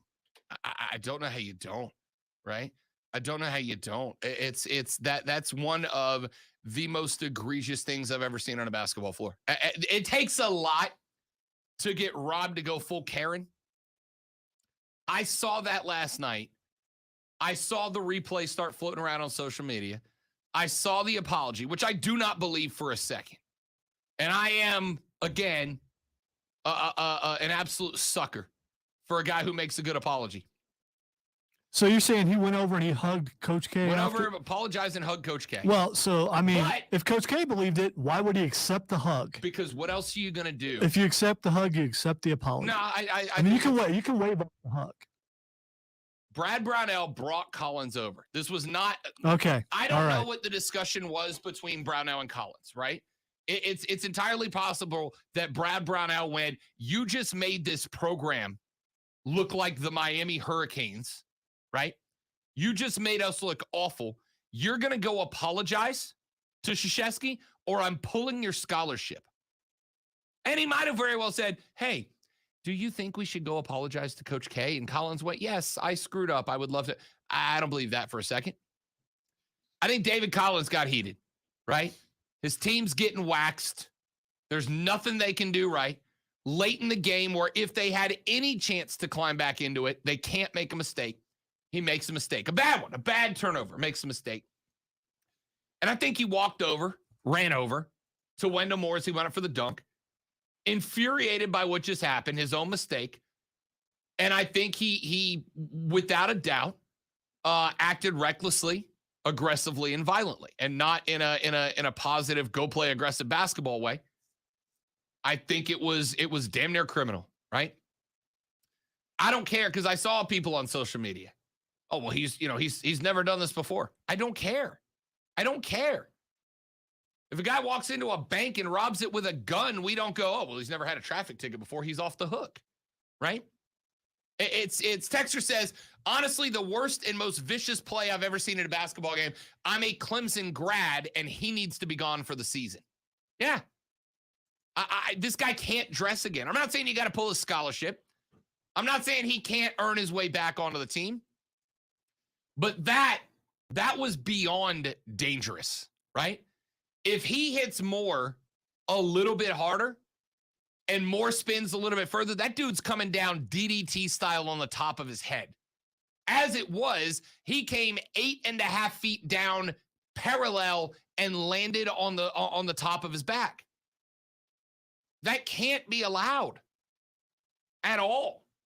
It was one of the most ridiculous, unacceptable, and the texter used the right word, vicious plays I've ever seen, and it should not be applauded. We should not be saying, oh, it shows his passion. Well, then it's too much. There's a line even for that in sport, and he crossed it. That has got to be a rest of the season suspension, right? Guy gets in a fight after a game. I would say less of a suspension than what he did.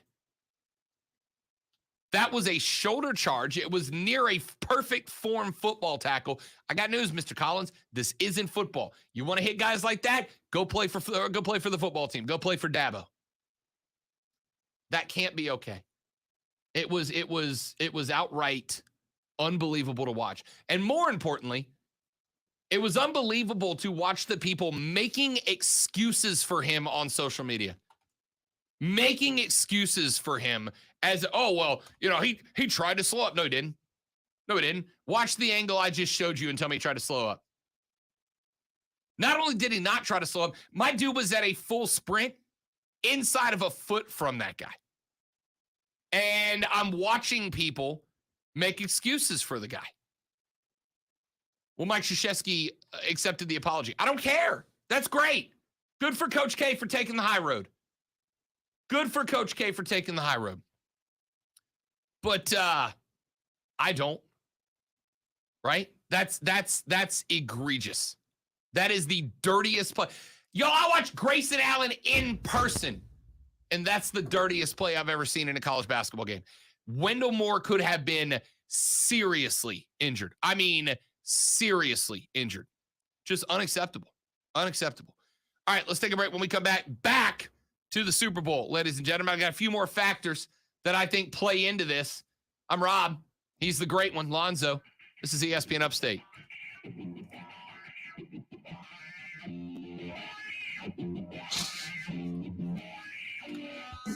I don't know why I forgot that I already done QC. I'm like, do I have QC here?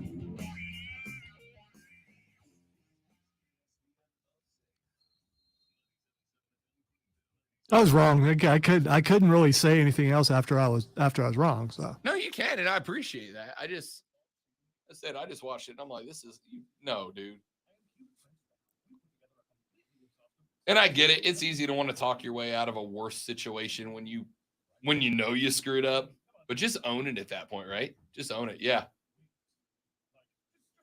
What is? Oh, that's the luge track. Well, I've without never seen the outside of the building before. Oh, okay. Huh. It's wild.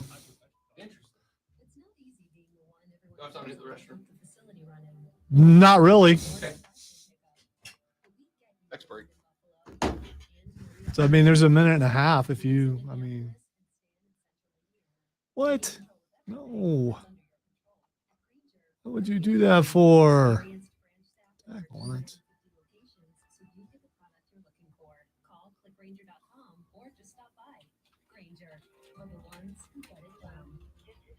When others treat your fries as an afterthought, all you're left with are cold, salty fries. That's why Wendy's new fries are ones you won't forget, guaranteed to be hot and crispy, or will replace them.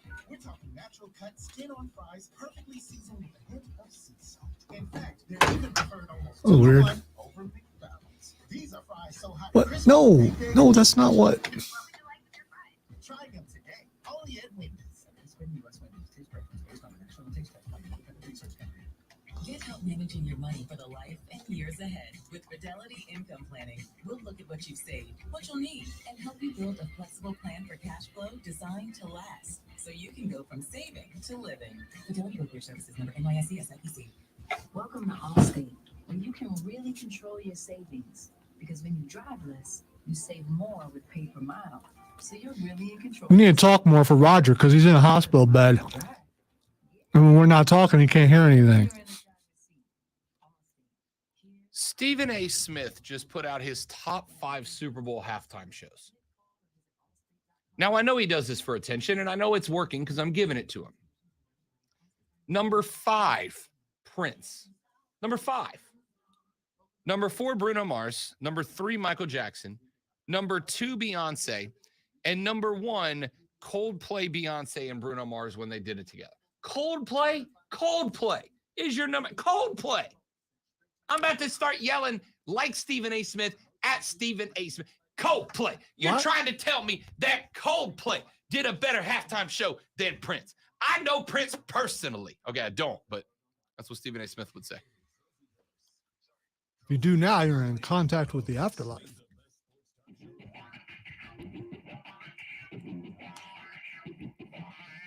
Stephen A. Smith is high. Right? And I don't mean high like elevated in the industry. I mean, he's literally on drugs. He put out his top 5 Super Bowl halftime shows.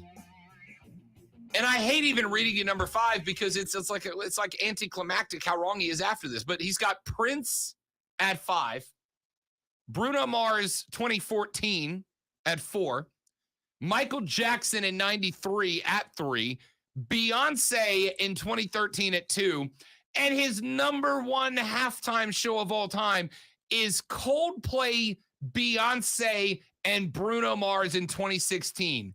Steven, listen. Why do you hate Coldplay? I don't hate Coldplay, but are they better than Prince? No, they're not. You seem to be. I'm just a little shocked. But I agree. Prince should be number 1. And it's not about, well, if I don't say Prince is number 1, people will get mad at me. No, Prince should be number 1. That was great. I don't see that ever being topped. It could be, though. But Coldplay over Prince. Come on. Maybe you just like the ensemble. Maybe it was a mix that you never thought you'd see, and there it was, and you're just like, I didn't think I needed this, and now I know I did. I didn't. I mean, it's fine. Like, it was a fine show. It was a fine. Josh, really? You're gonna put Tom Petty? Dude, Super Bowl. It was so bad. It was. I'm not saying his music is bad, but the Super Bowl, no. You know who I didn't like? The one that I remember just being like was Springsteen. Yeah. Springsteen did nothing for me. U2 wasn't. Yeah, it's just. U2 was okay. Yeah, I mean. But to put Coldplay, Bruno, I mean, the full-on show, not just the music, but you got to have some other stuff with it. And Prince just put on a show. Prince put on a hell of a show. And see, for me, Michael Jackson's number 2 because when when, even though it wasn't him, he's like popping up in one part of the stadium, he's popping up in the other. It was so cool. entertaining, right? Yeah, without a doubt. Absolutely. It was entertaining. Stephen A. Smith is on drugs, man. Prince at 5 and Coldplay at 1. I like Coldplay. At least he didn't pick up with people. You have no idea who that is. Nope. That was like, I believe, like one of the first acts to play the Super Bowl. No was, like, idea. Up with people. This is so like, it's so bad. I've taken personal offense. You are. You were angry during the break. You're angry now. Let me put it this way. You said during the break that you think he did it for effect. I don't know. I don't know that he did or not. But now I'm picturing Stephen A. Smith just rolling down the road, as angry as he is, putting on some Coldplay to bring him down, because that's what Coldplay will do for you. Oh, yellow. See, it will bring you down.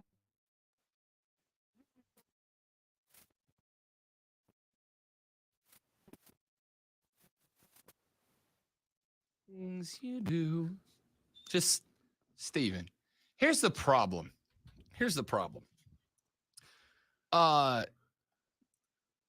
There's 3 levels of troll on the internet. All right. There's 3 levels of troll. Level 1, top tier troll, is your trolling that is realistic, right? Like I've always told you, the best bad guys in any media, the best bad guys, Lonzo, are the bad guys who have a point, but they take it too far, right? Those are the best bad guys. Thanos had a point, but he took it too far. You remember The Rock? You know why The Rock was so good? Because the bad guys had a point. The bad guys were right, but then they took it too far. Those are the best bad guys. Talking about the movie The Rock. Yeah, The Rock, Sean Connery. Not Yeah. Dwayne Johnson. Okay. No, Sean Connery, The Rock, Nick Cage. Those are the best bad guys. And that's a top tier level troll. The level that you know they're trolling, but you still have to argue because they kind of got a point even as a troll. The second tier troll is the least effective. The second tier troll is someone that says something so ridiculous to get attention, and it's so wrong that you can just dismiss them. Those are irrelevant trolls, right? But the third tier troll is what Stephen A. Smith's doing here.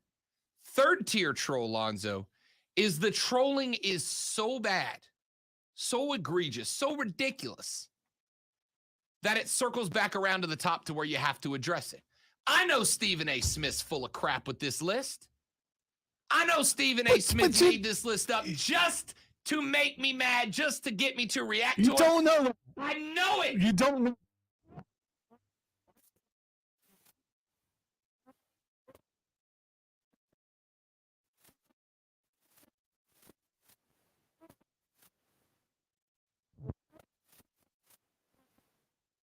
Play. I got no problem with Coldplay. But if you're going to sit here and look me in the face and tell me that Coldplay's halftime show was better than Prince, I'm going to assume you are on a performance de-enhancing drug at the moment. That's no. Come on, man. This troll is so bad that it circulated all the way back around to where I have to react to it. Steven, come on, man. Now, you know what he's going to do. He's going to have to go on TV and he's going to have to defend Coldplay. And then he's going to jump out there with some Coldplay songs, some Coldplay lyrics, and we're going to find out if he really is a Coldplay fan or not. Ladies and gentlemen, coming next for next year's halftime show, Arctic Monkeys. And they'll be better than Michael Jackson was. Come on, dude. You'd be kidding me. Look at that helmet, Lonzo. Look at that helmet. It's a lot lighter than I thought it would be, or she's just really strong. The way she just threw that thing around like it was paper. Hey, you got to have, can you do that with your motorcycle helmet? Did you see how effortless that they're was? lighter than you think they are. Okay. The new ones. A lot of them are like carbon fiber now. Anyway, lady has the Captain America star on the mask part of her helmet, and then just a forward-facing bald eagle head on the top. That's as America of a helmet as I've ever seen. Let's take a break. When we come back, I'm going to give you 2 more X Factors in the Super Bowl. Then we'll go to hour number 3. We'll give you our winners to open. Then we'll give you Fanboy Friday. Then I have the best food competition story I've ever seen. And I'll give that to you. And then Twitter to wrap it up on the Rob Brown Show at ESPN Upstate. Skeleton! Yeah!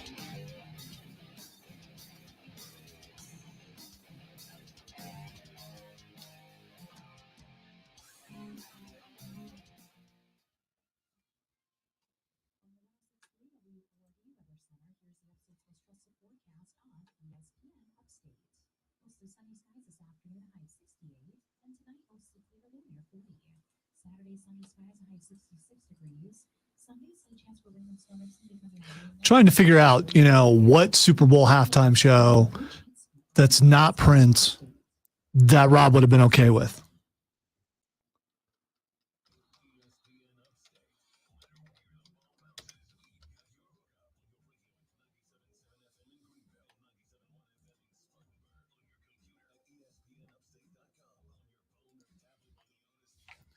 So, of course, I'm looking up a list because I'm just, even though I've seen, a good portion of the Super Bowls ever.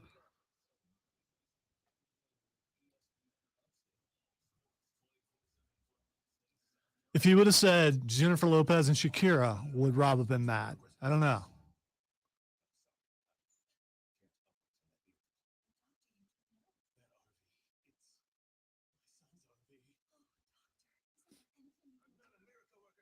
Or Bruno Mars with the Red Hot Chili Peppers. Black Eyed Peas, Usher, and Slash. That was pretty cool. I remember that one. Rolling Stones, nah. Paul McCartney was good, but yeah.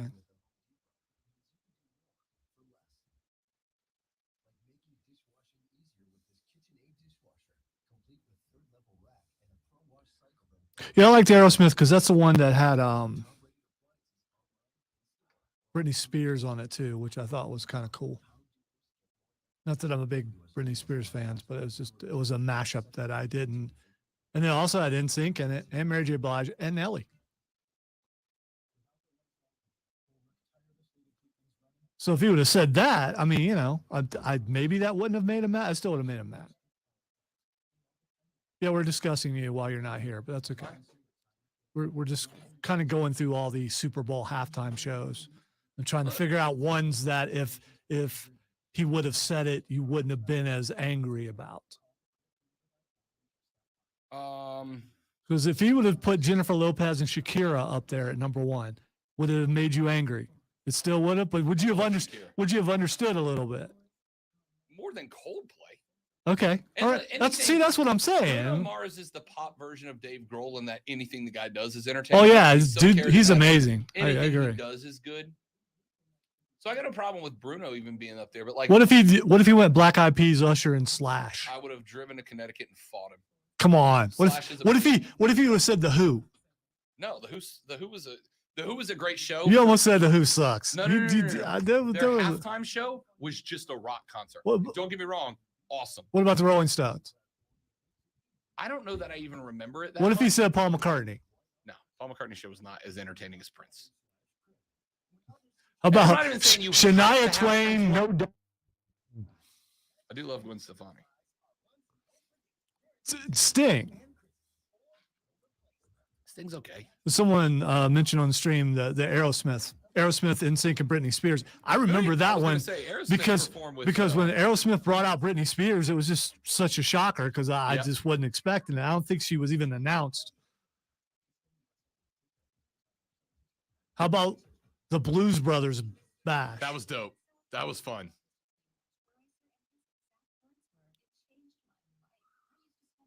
Okay, Tony Bennett did it. Yeah, this wouldn't be. Why would you do this? Skeleton. Yeah. If I was to do any winter sport, it would be bobsled or skeleton. Because if you're going to do something, you might as well do the most ridiculous thing that you can do. You probably could die in any of this. You might as well go head first. See, I just felt like I'd be slamming off those. There's got to be you have some level of control over the board, right? Like not a lot. But assume you have some level of control over the board as far as. Have you ever sled? Well, you're from Florida, so probably not. I was going to say, have you ever sledded down a hill head first? There's commitment to it. Once you go, you're going. Yeah, you're going. There's no oops, I screwed up. Yeah, yeah. And even if you're going down feet first, bailing is a little bit easier than going down head first, because basically to bail, you're still going head first into it.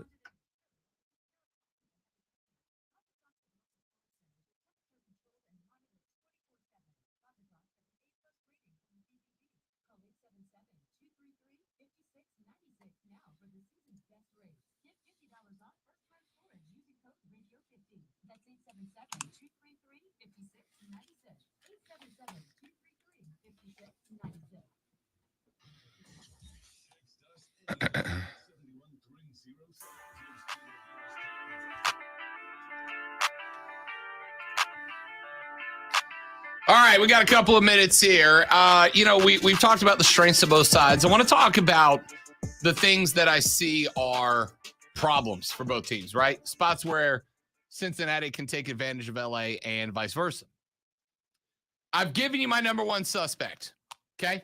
I've given you my number one suspect. The guy that I think, if the Bengals lose, we're going to look at and go, his performance was part of the reason why, and that's Eli Apple. Eli Apple, 5 pass interference penalties, gave away 81 yards in his first season with the Bengals, which is not the end of the world. But I've watched Eli Apple from his time in New Orleans, his time in New York, and now his time in Cincinnati. The guy is suspect, all right? He's not bad. He's just suspect. There was a reason that Matt Rule told him when he left Carolina, you'll never play in the NFL again. It's because he's not great. Again, he's not bad. He's not the worst DB in the league, I'm sure, but he's in the bottom half. Which means that there's going to be added pressure on the rest of the Cincinnati defensive backs to get it figured out. Eli Apple suspect. But I've told you, these two teams have a lot of similarities. On the other side of the football, for the Rams, Darius Williams missed time with an ankle injury and had his worst season as a starter when in one-on-one coverage. Darius Williams allowed a 96 passer rating without a single interception in the postseason. Opposing players have generated a 117.3 passer rating against him in single coverage. The 49ers picked on him in the NFC title game. Remember that Deebo Samuel touchdown that kind of felt like it was putting San Francisco up on top? That was Darius Williams, who got blocked out of the play because he was in a bad position, which means Jamar Chase, T. Higgins, gonna tee off on that guy. I have no doubt about that. But there is one spot that I think make the Rams a little bit more vulnerable than we have talked about. We had a texter yesterday text into the show and asked the question, why is it that with the Bengals and the Rams ranked almost next to each other in defensive statistics overall, we're all talking about the Cincinnati defense being suspect and the Rams not? And the answer is because the LA Rams have a front four that's really good around Aaron Donald, right? Really good around Aaron Donald. They are much better at the pass rush than the Cincinnati Bengals are. That's just the reality of this situation, yeah? But the LA Rams have a spot that I have question marks about too, and that is pass coverage linebackers, okay? Pass coverage linebackers. Specifically, when they go 3-4, they're inside linebackers. I wonder about their inside linebackers, Troy Reeder being one of them. Now, Reeder is a phenomenal run stuff inside backer. Really good at stuffing the inside run. But when he drops into coverage, he gets lost, right?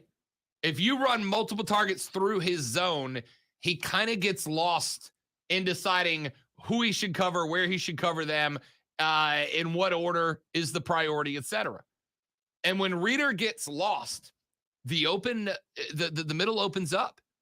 And I think that Joe Burrow is pretty solid overall with the ability to get the ball, quick throw across the middle. Now, the Bengals don't have, I don't think, as good of a setup of receivers as the Rams have had, specifically before Robert Wood went down, at guys that are good across in the middle. But T. Higgins can do it. We saw him do it at Clemson. We'll see him do it here. If T. Higgins can get into a spot where you can get Troy Reeder, the inside starting linebacker for the Rams, out of sorts, right? And one thing I'm going to be interested in seeing is tight end routes for Cincinnati, crossing routes for Cincinnati. And if instead of running Joe Mixon out into the flats on a wheel route, et cetera, as they have done before, if instead of running him out into the flats, do they potentially send him on some seam routes? Do they potentially send him on some routes up the middle? Could we maybe see him try to squirt on a little tight end wrap cross, right? Step up, run around the outside of the tight end, and then instead of breaking out, cross across the middle, try to catch their linebackers asleep. If they do that, I think the Rams defense finds themselves having to add another man in coverage into the middle, taking one more pass rusher out of the equation, making Aaron Donald's job a little bit more difficult, which gives the Bengals offensive line a lot of help. The weakness for Cincinnati, we know in these playoffs, has been the offensive line. 9 sacks allowed against Tennessee. They give up pressure. But if you create a scenario where the Rams linebackers become suspect against middle cross passes, you create a situation where the Rams linebackers are responsible for more wide receivers and more routes than they typically are, and you create a situation where the Rams have to start dropping guys into the middle to help with the zone, walking up defensive backs, maybe switch to nickel dime more than they like in order to have one more guy in the middle against the zone, Cincinnati could be in good shape, right? Their offensive line gets a little heat off of it. Joey B gets another second or two to throw. If I'm the Bengals, that's exactly what I'm attacking. Exactly what I'm attacking. All right, let's take a break. We'll come back. Hour number 3 just around the corner. I'm Rob. He's Lonzo, and this is ESPN Upstate.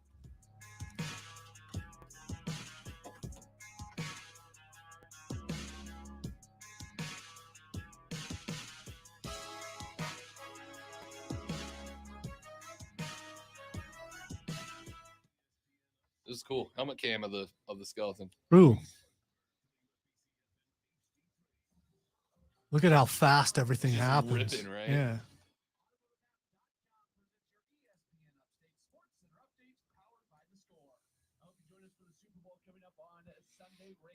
What's the fastest downhill thing that you've done that's dangerous? Oh, I used to snow ski, like hard Did snow you? ski. Okay. Oh yeah. When I was little, well, say little, through my late teens, my dad would take us out skiing in the spring every year. I was a good snow skier.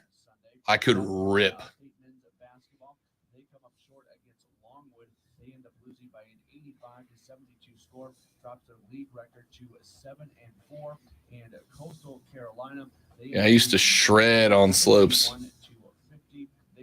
We would just find the biggest hills and go down on skateboards. And when you don't have the best skateboards and it's starting to shimmy, Speed wobbles. and you're like, okay, do I bail or can I finish this thing without? Yeah, it's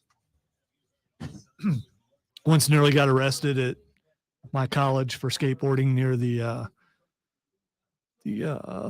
what's Skateboarding is No. not a crime. well, this is before all the signs and stuff went up because it was a while ago before.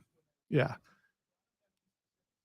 It's not the dean's office. It was it was like a Presbyterian college. So it was, I forget what the hierarchy is as far as that religious sect is, Yeah. but we were by his office and we got questioned by security. And it was in the middle of the summer because we were there for football, and the cop didn't believe that we were on the football team. It was an interesting conversation.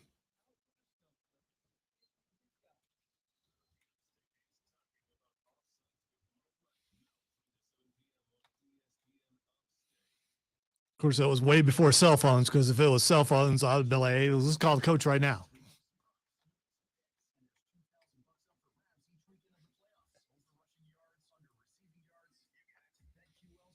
They had some killer hills, but the good part about the school is there was grass on either side. It would hurt, but it isn't like bailing into, a building or something.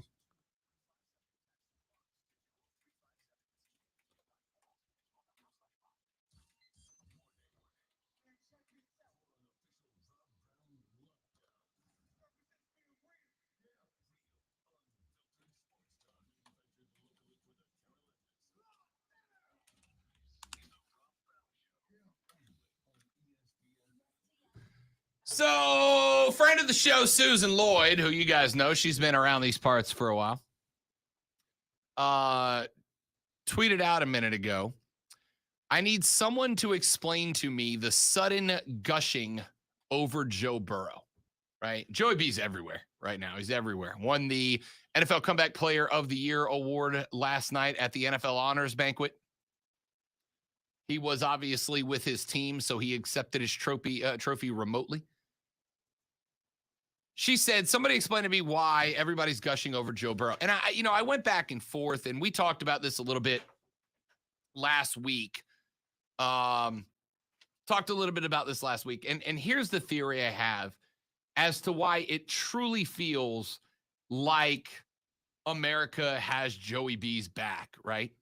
And that's not to take away from Matt Stafford, because everybody I've talked to about Joe Burrow feels the need to make sure that we know that they love Matt Stafford too, which I think is fair, right? I love Stafford's story.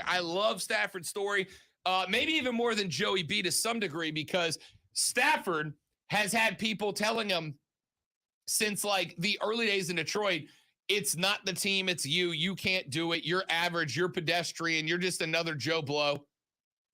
Matt Stafford finally got his way out of Detroit, finally got to LA, and all he did was make a Super Bowl. No big deal, right? Love that story. But I think the reason America loves Joey B as much as they do, Zoe, is the kid's got obviously wins, right? Like we love a winner more than everything else. We can all name a handful of athletes who are not great dudes, but America loves them because they win, right? We love a winner more than we love pretty much everything else. Joey B's a winner first and foremost, right? Shows up to LSU, runs to the national championship, quarterbacks what might genuinely be the best college football offense of all time. We love a winner. But I think it's as much of the winning is a big factor. I think it's the swag, right? It's the attitude. It's the confidence. If you ask just about anybody to name what the most desired trait is, if you ask here, I'll generalize.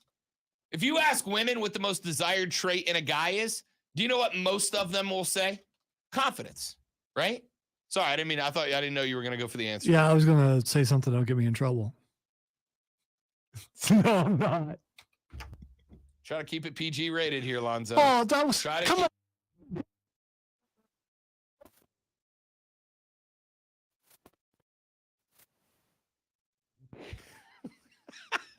There's no.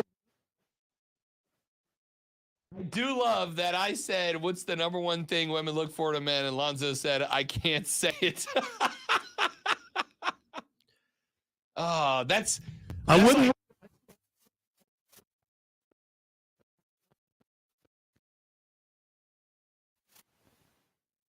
Gronkowski 69 joke is what that is, Lonzo. I'm proud of you. It is not. I am proud of you. It is not. It's money. Stop trying to so assassinate my proud character. that you- It's been tried before, mister.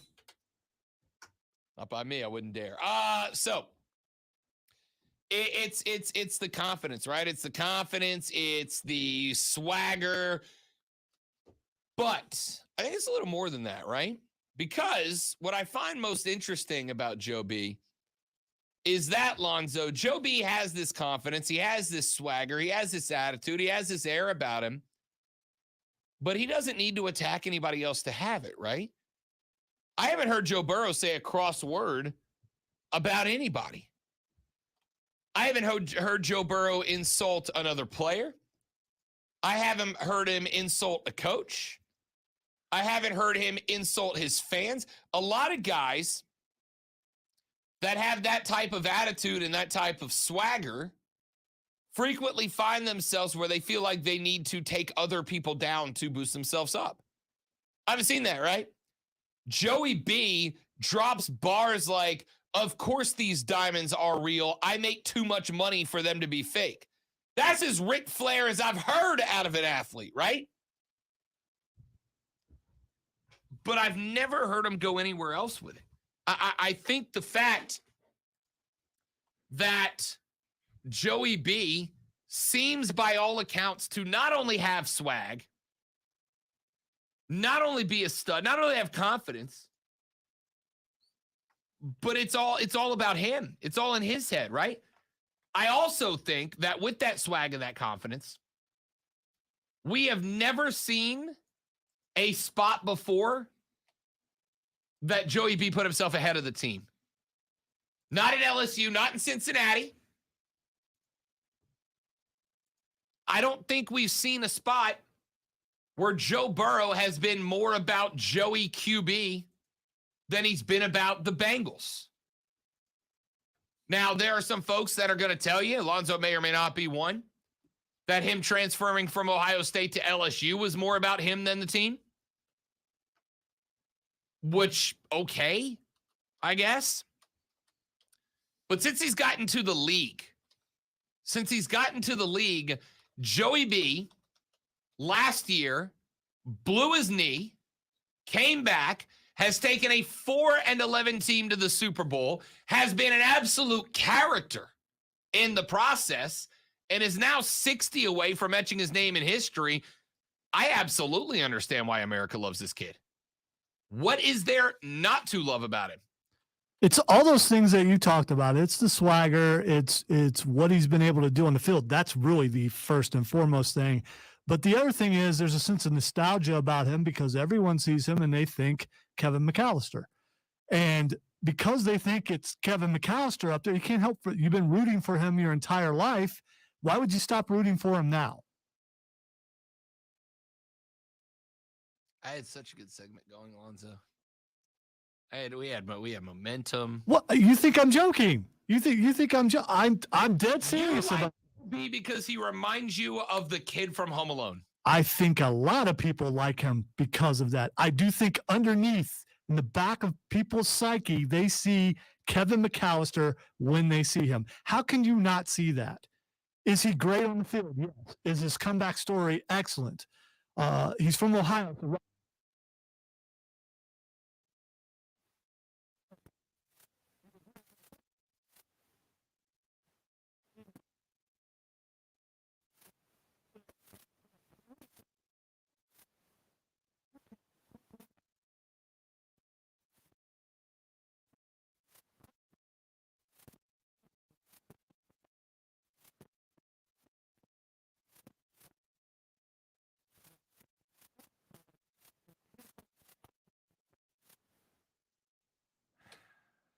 There's a psychiatrist out there somewhere. A psychiatrist.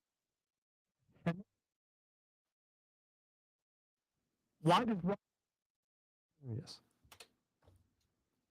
I think you're the only person I've heard compare him to Kevin McAllister. Are you serious? Yes. You haven't heard that? Solo. No, Bart. Bart. Bart and Scott was doing it today.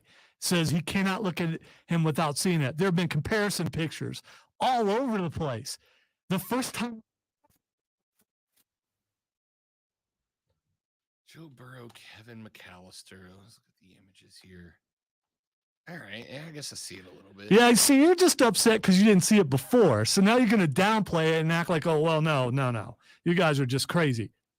Bart Scott's not crazy. He's saying the same thing. A lot of people are saying the same thing. All right, he's a little crazy. I like the crazy. But still, that's why people deep down, deep-seated within themselves, they always rooted for Kevin McAllister. So you're rooting for Joe Burrow because of that. I'm going to go with my explanations better, but, it's because I'm an egomaniac. Hey, Rob, why can't we both be right? I mean, I'm not saying we're not. I'm just saying I'm more right. That's all. Texter says, what's the difference between Cam Newton and Joe Burrow? Cam had the same swag. That's a good question. Cam also made it to the Super Bowl. Cam made it to a Super Bowl with a team that, by and large, I think that year, a lot of people like. I mean, America likes, as much as we like winning, Lonzo, we love an underdog too, don't we? We love an underdog. And I think that year they kind of were. Outside of that, I don't know. I think Cam. So here's my first theory. I know the theory you're going for, Texter, and yes, of course, I believe that there were some people who just didn't like Cam because he was black. I'm not saying it's a majority. I'm saying there were some people. Racists exist. I'm sure there were, but I think Cam came to the NFL based on what happened at Auburn, right? The legend of the bag man. I think Cam came to the league with some level of stigma already attached to him because of the very popular belief that Cam got paid mucho dinero to come to Auburn. He got a big old bag of cash. Papa got a big bag of cash as well for organizing the meeting, that a bag man brought him there. And so there was, fair or not, true or not, a bit of a stigma around Cam Newton that he had broken rules and received money to go play at Auburn instead of doing it the right way. Then when he got there, I'm also going to say, man, Cam was different at the time, right? Cam was different at the time. I think that at the era in which Cam Newton entered the NFL, I mean, there's always been guys like Deion. There's always been guys that have had swagger and personal confidence and talked about themselves in the third person. Cam's was directly visible, right? The Superman shirt and the dancing and the celebrating on the sideline. But Cam wore his emotions on his sleeve really visibly, right? Even when came back to the Panthers this year, some of y'all were up in his grill because after a bad play, what did Cam do? He went to the bench, he put the towel over his head, and he just sat there. And some of y'all couldn't stand that about that guy, right? Joe Burrow gets very excited, but he does not wear his emotions on his sleeve quite like Cam did. And I think that some folks prefer that, right? I think some folks prefer a quarterback who appears level-headed throughout the game. They thought that Cam's emotion, the celebration, and the displeasure that he displayed, I think a lot of people view that as a detriment to the team, right? You're making it about you. People are paying attention to you. People are paying attention to your emotions and your displays. And people looked at that and went, you're taken away from the team. You should be a leader. You should be coaching. You should be interacting. You should be this and that and this and that and this and that and this. Whereas Joe Burrow doesn't really have that. Joe will get pumped about a touchdown, but you also don't see Joe on the sideline with a helmet or with a towel over his head. You don't see him after touchdowns running up to the stands and pulling to the Superman shirt reveal and all that. Now, I didn't have a problem with Cam did that. I don't care. Like I said, it's a game. And even if you're getting paid millions of dollars, it's still a child's game that we just all decided is cool, right? So have some fun. I don't care. But I would suspect that is the primary difference. That Cam came into the league with a little bit of a cloud hovering over his head because of what, as Keegan said in big bold letters, allegedly happened with the bag man. So he already had an air about him. And then when he got there, he was very emotive. He was very demonstrative in the way that he acted on the sidelines and on the field. Negative and positive, right? Negative and positive. And I think people looked at that as a sign of immaturity, sign of a guy who wasn't ready to be a leader, a guy that couldn't be a leader. Whereas you don't really get those same reactions out of Joey B. You don't really get Joe B out there hanging his head and whatnot. Joe B is more reserved with his emotion. I think that's the difference. Could be wrong, though. I'm wrong like twice a week. Ballpark. Let's take a break. When we come back, Lonzo, we have had no shortage of topics for Fanboy Friday this week, have we? Book of Boba Fett hit its series finale. Episodes, 1, 2, 3, 4, 5, 6, 7, and 8 of Vox Machina dropped last night. If you're into that. Got video games galore. It's our pop culture segment next on the Rob Brown Show and ESPN Upstate. Prisma.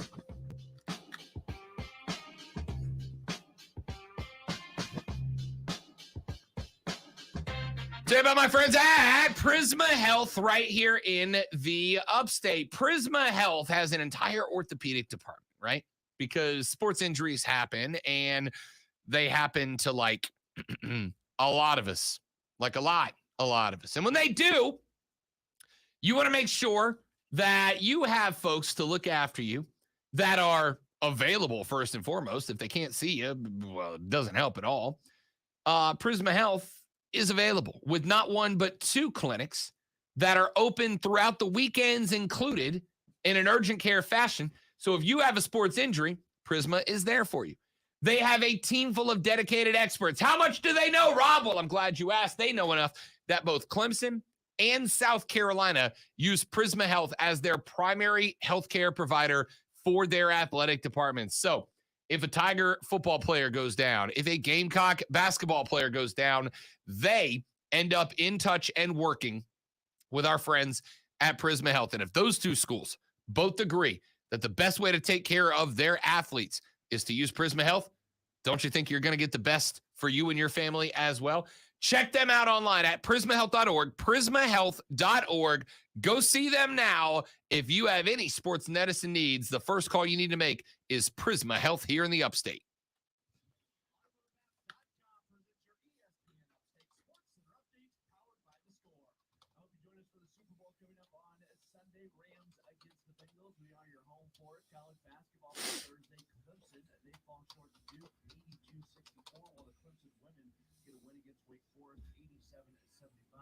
Speaking of women's basketball, South Carolina, they get past Kentucky 59-50, 10th straight win. They're going to play Georgia coming up on Sunday. South Carolina Upstate men's basketball, they come up short against Longwood. They end up losing by an 85-72 score, drop their league record to 7-4.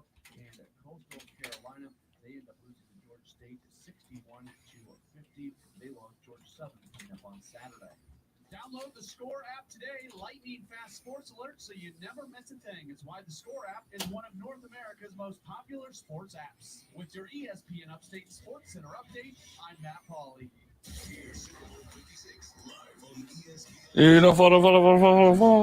Okay. You fell. Damn it. Thought I had it.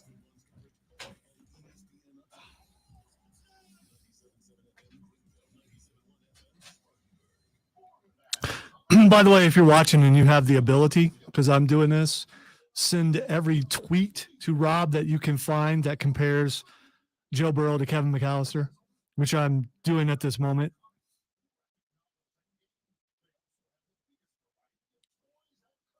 A ticket was procured for me, Trey.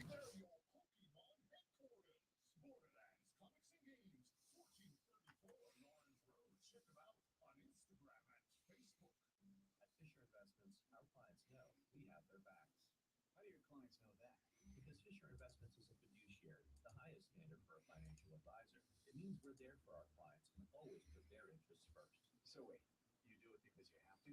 No, we do it because it's the right thing to do. Our clients trust us with their retirement savings, and we know how important that responsibility is. So we take the time to really get to know them. Get to know them how? We make sure we understand their unique goals, finances, health, family, and lifestyle, so we can tailor their portfolio to their specific needs. Our goal is to help them achieve a comfortable retirement. Sounds like a big responsibility. You must make big commissions then, right? No, we don't sell commission-based products. We have one single transparent fee that's structured so we do better when our clients do better. Visit FisherInvestments.com to find out why investors like you are switching to us. Fisher Investments, clearly different money management. Investing in securities involves the risk of loss. Cincinnati and LA play in the big game this weekend, and you can play for $10,000 with BetQL's Giving Props contest. Pick which players will go over or under, and the most right answers can win $2,000. Everyone who registers has a shot at the $10,000 grand prize. Props, picks, profits. It's BetQL's Giving Props contest. Totally free to enter, so make your picks right now. Get started by texting props to 20357. That's props to 20357. Message and data rates may apply. Rules at BetQL.com/props. Drivers who switch and save with Progressive save over $700 on average, and those savings add up. Imagine what you could buy in the future. So I used the savings from switching to Progressive 30 years ago to buy tickets to the championship game. You know, between those two teams that didn't exist 30 years ago. Yeah, I'm a big Alaska Palm Trees fan. Which is a team now in the future. So switch to Progressive and save big, because those savings can add up in the future. Sent you a few things on Twitter. Yeah, no, I saw. Just a couple or 10 or so. I mean, the aided steering driver's seat does have sentimental value. Since my father did it, but I'm ready to move on. My solution, eBay Motors. They've got all the right parts at the right prices. 122 million of them, from seat covers to whole new seats. When I get that new seat, I think I'll put the old one in the living room, right next to the minivan seats, or as we call it, the section. eBay Motors. Let's ride. Now for something completely different. That's very funny to me. Johnny laughed at that. Avengers!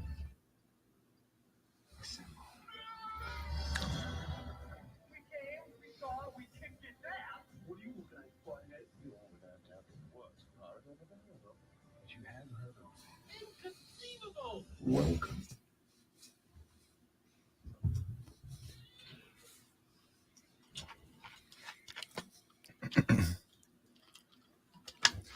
When you hear the lightsabers a clash, you know it's time for Fanboy Friday, where Alonzo and I bring all the nerdy conversations we have off the air onto it for just a single segment and talk pop culture, movies, comic books, video games, whatever we want. And I'm opening with this. I started the show with it because it genuinely bothered me a little bit. I understand that if you make an entire franchise out of a single movie, not every movie in that franchise is going to be able to have the feel of the original one. But I saw last night the trailer for the new Jurassic Kingdom, I think is this one. Premise of the movie is after the last two Jurassic Park movies, the dinosaurs have escaped into the human world and are now World Dominion. Jurassic World Dominion. The dinosaurs have escaped their containment on the old island and are now basically free to roam about the world, right? And there's scenes of like the mosasaur attacking a crab fishing boat and the T-Rex showing up at a drive-in movie theater, stuff like that. And the premise is interesting, although to be 100% real with you, it doesn't really make sense because I got to tell you, Zoe, if you told my family down in Louisiana that there was a T-Rex on the loose that needed to be put down, you'd be getting some T-Rex gumbo in a couple of hours. You know what I'm saying? Bet it would be kind of tough. It'd probably be, but, dinosaurs are birds. Birds are dinosaurs, so might taste like chicken. They're related. Direct descendant of the T-Rex is the chicken. We never know.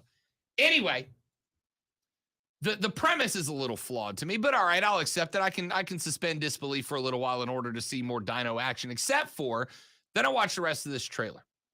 And I got excited because Dr. Grant and Dr. Sadler are back. Jeff Goldblum is back, right? I'm in because they brought back the OG cast. But the problem is, if you bring back the OG cast, which they have, I kind of expect a similar feel to what the OG cast did the first time. Jurassic Park was one of, and if you're my age, I think a lot of people my age will feel the same way. And even folks a little older than me might feel this way. If you're a dinosaur fan, as most of us were as kids, Jurassic Park was one of the most transformative movies of all time, right? Jurassic Park, the OG, the original, had something about it that I have a hard time putting into words. But Jurassic Park had a feel about it. That there was a wonder about it because, all of us grew up with the idea of a T-Rex and what it was and how big it was and all that. But the first times, though, that T-Rex head came up from the fence, chomping on that goat, and then turned to look at the cars, I don't know about you, it was a moment I will never forget. To the point that if I'm at the house and I'm flipping channels and Jurassic Park is on, I'm watching it again every time. When we saw that T-Rex chasing the Jeep down and Jeff Goldblum going, must go faster, right? There was something about that was absolutely magic. The water and the water just shaking. Yeah. But the difference between those movies and the more recent ones, I believe, is pacing. It was a slower pace then than it is now. All movies now are really fast paced. Oh, yeah. They're not slow paced that way. I think pacing probably is one of the things that bothers you because it's not paced the same way. It makes it be a different kind of movie. I agree with that wholeheartedly. And it's hard to make it something that was a mystery at the time because we hadn't seen the dinosaurs. We knew what dinosaurs looked like, but not like this until you saw it for the first time. You can't see something for the first time twice. No, I agree, which is why it was, even Jurassic Park 2 and 3, right, from the original trilogy, 2 and 3 never came close. But the difference was Jurassic Park, the first one, was built on suspense, right? It was all about suspense. They didn't scare you with dinosaurs. They scared you with the concept of the dinosaur and not you.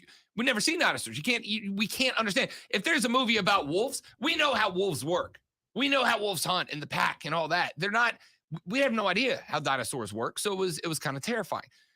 But they have taken what was, and I think this is going to turn into one of the get off my lawn moments of the week. They have taken a transformative magic movie and have basically boiled it down into a summer blockbuster action movie, right? Like you could take the dinosaurs out and replace it with James Bond henchmen. It's the same movie. It's the same movie. There's nothing new, right? Like instead of Chris Pratt slowly walking up to the Velociraptor again with his hand held up and a clicker in his hand again. Like the suspense of, is Chris Pratt going to get attacked by this Velociraptor? Doesn't exist anymore because it's been 3 movies and it still hasn't happened. How old were you when you saw the first one? Let's see. Jurassic Park was released in 1990. What year did that movie come out? 3, so I was 8. The perfect age. So that has to have something to do with it. So there was still a certain amount of fear for you seeing that as there was probably a lot of fear as an 8-year-old. Sure. Well, you're not going to feel that as an adult. Right. But again, the fear was in the suspense. Is there suspense still in the Jurassic Park series now? I don't think there is any suspense. It's basically boiled down to dinosaur is big, jump scares you, eats a random person, gets stopped. It's a survival film. Who's going to survive and who's going to die in a fantastic way? That's what it is. It is. I guess it is what it is. I don't know, man. Like it's a cheesy action movie. Even Jurassic Park 2 and 3, The Lost World, and I think the third one was the only one that had a sequel, Jurassic Park 3. Even The Lost World, there was suspense to that, right? That was the one with Julianne Moore in it, right? It was a Goldblum movie, basically. Where she was looking for her kids, I think. Was that the one? No, that one, Jeff Goldblum's daughter was there. Okay. And Julianne Moore was there. She was a photographer. It's been a while, so not remembering some of the plot lines. I think 3 the one where you had the big corporation that came in to try to kidnap dinosaurs and bring them back. I don't remember. It doesn't matter. The point is, yeah, I think 3 is the one where the big 76 sign gets knocked over and rolls. Yeah. Like even those had some level of suspense. It wasn't just a dinosaur jumps out, eats random person, hilarious how that guy died, and then we move on, right? You got the first that guy died when the lawyer got eaten off the toilet, right? And then you got a second kind of when Ned got spit in the face by the Dilophosaurus, which, by the way, in real life didn't do that. And also in real life, velociraptors were like 2 feet tall. But that's, suspension to disbelief.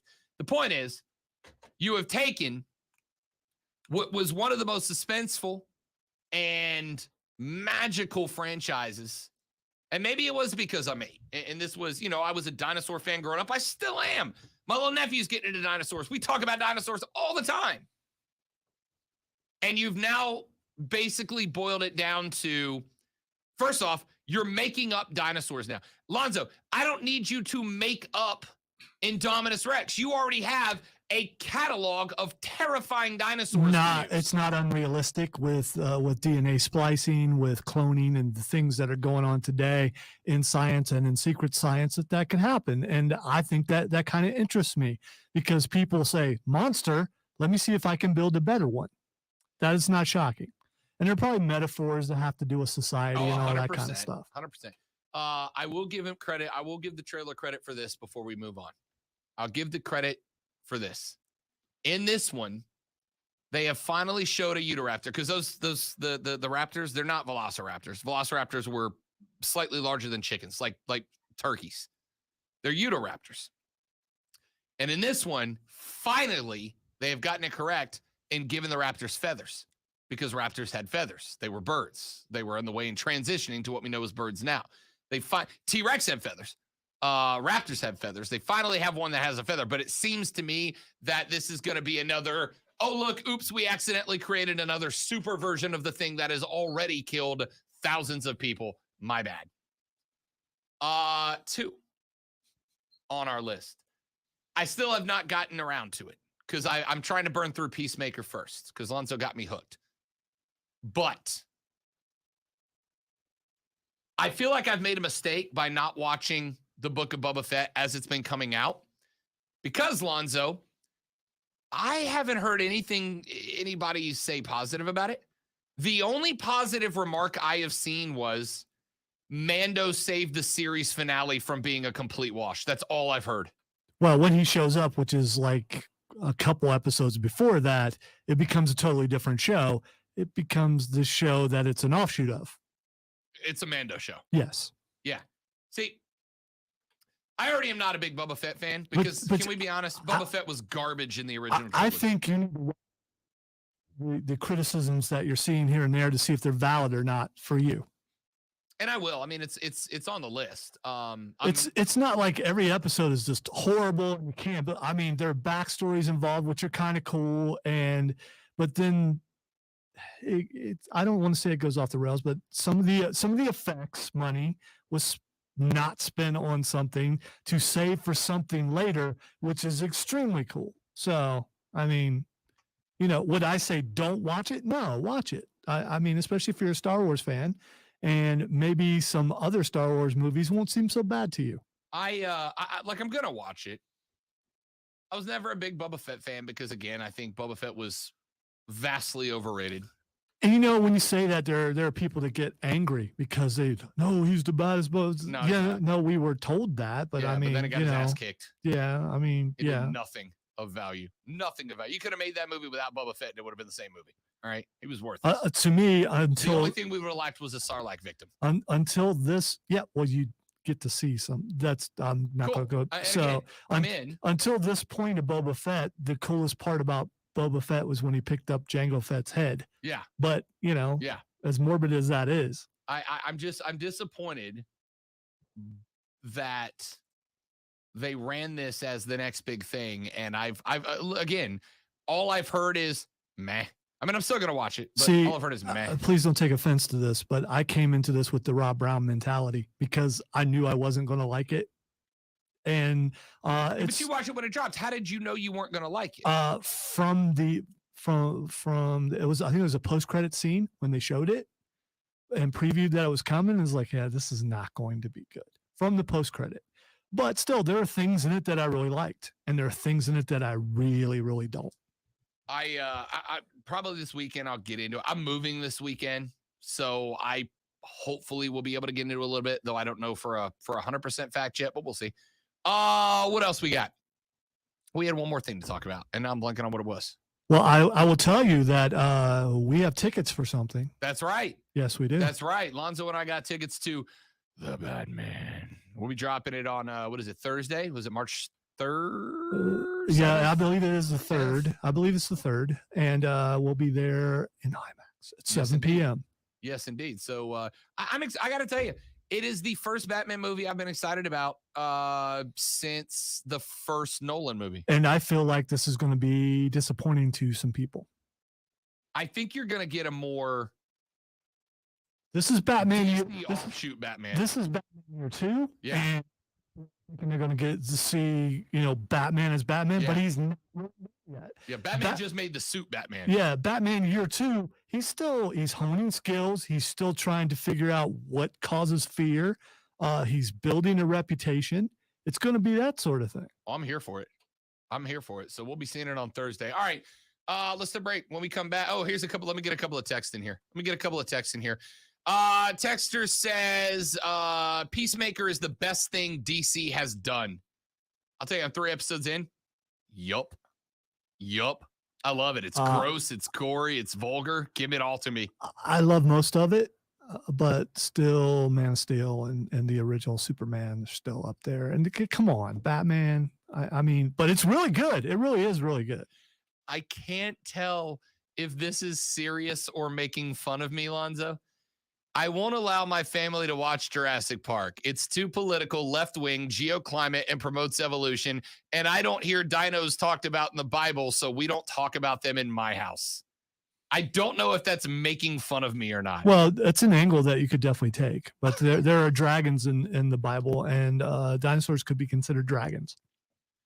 Oh. Especially pterodactyls. I'm ejecting from this conversation because they fly and pterodactyls aren't dinosaurs, by the way. The pterosaurs is a whole different offshoot. Whatever, hottie. Texas says, Rob, you have reached the old man mentality of back in my day, the dinosaurs walked slower. ESPN Jurassic Park 2 is with the Goldblum and the corporation, and then they go to San Diego. 3 was them looking for the kid who went missing on the island with William H. Macy. Yes, that's it. That's right. I forgot about that one. That's exactly right. Even 3 wasn't bad, right? Because we got the Spinosaurus, who was terrifying because not only was he a complete badass who could kill the T-Rex, but you didn't know where he was coming from. It was very alien. I liked it. All right, this goes against you, but I haven't seen a bad Jurassic Park movie. I've liked all of them. The last 2, they're just B-movie summer popcorn. I liked the dynamic between Bryce Dallas Howard and Chris Pratt. I do. She's so vanilla.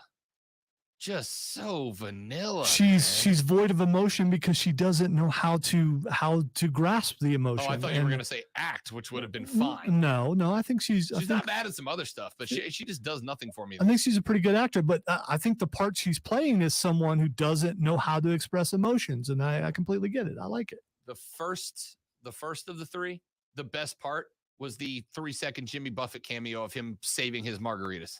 Best part of the movie. ESPN, I disagree. Boba Fett, the show, is basically Mando season 3, and I think it's good. Just approach it that way. Yeah, when you get halfway through, it is. Yeah, it's just like. Then why would you do it's a Boba Fett like, show? It's kind of somewhere else.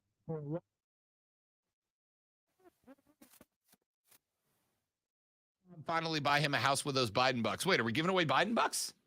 I didn't get the woke club email that we were getting free Biden bucks. You mean you're not making the extra money off of the gas prices and the food? I missed the Applebee's meeting last week. Yeah. Stop doing that. Texter says Bryce Dallas Howard is a great director. She directed 2 or 3 episodes of a show on Netflix. I think you've watched Black Mirror. You ever watched Black Mirror? Yeah, I watched Bandersnatch for sure. I love Black Mirror, the entire series, and Bryce Dallas Howard is in one of them. In fact, a really interesting You do one. know that she has directed episodes of Mandalorian. And Did she really? Yes. Again, I got no issue with her. Just I don't like that character. You should watch the behind the scenes thing that they have on Disney that shows all the directors, including Taika Waititi, Richard Rodriguez, all those guys. They're just sitting around and Favreau, and they're talking about all the techniques and stuff. It's behind the scenes, but just their interaction and how they approach things is really cool. I dig it. I'll have to check it out. She directed and starred in an episode of Black Mirror where they, there's the concept of like social currency now, right? Where like people rate you in real life, and based on your status level, how many points you have is what you're allowed to do in life. She stars in an episode of that, and it's mind blowing because it feels so real, and she directed it, which was You mean that's not how it is now? points.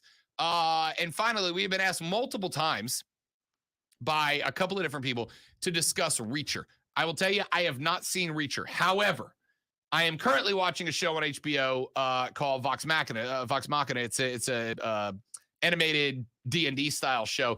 And last night I saw a promo for Reacher, and I think I'm in because it just looks like a cheesy 80s action big buff guy kicks a lot of ass. Well, and I'm here for he's it. pretty good in everything he's in. He was Aquaman on Smallville.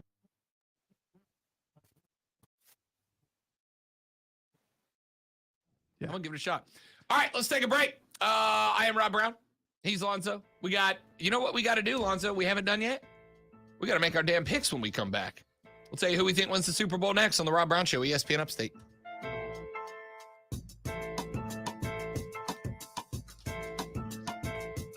No, something was trending, and I'm like, what?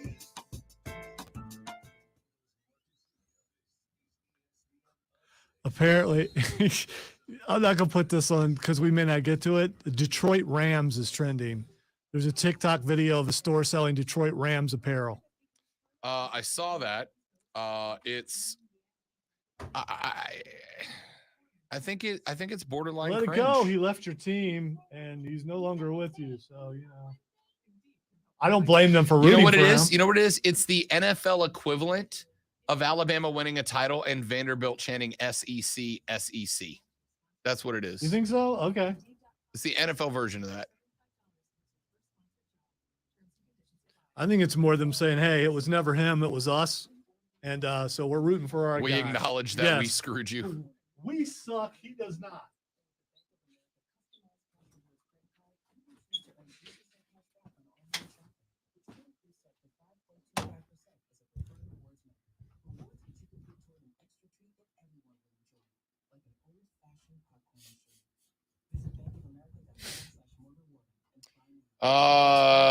Yes, Trey, we do have tickets to AEW on March 30th at the Columbia Life Center with Colonial Life Center in Columbia, South Carolina. We will be there. Now we got to just figure out where to park. I've never been there before. I haven't either.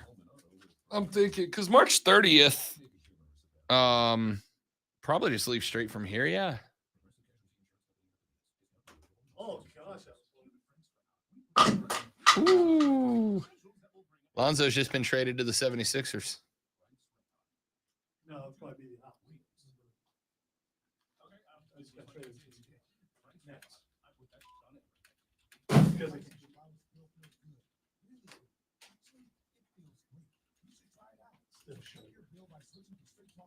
the hat is throwing me off. She's proper form that I was never taught, but I saw it on TV.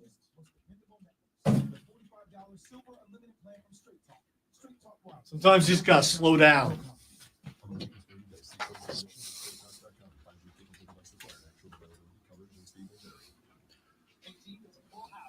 I'm in a dilemma. I need to get in the hot tub because I'm old and things, but it's really cold outside. And I know how that sounds.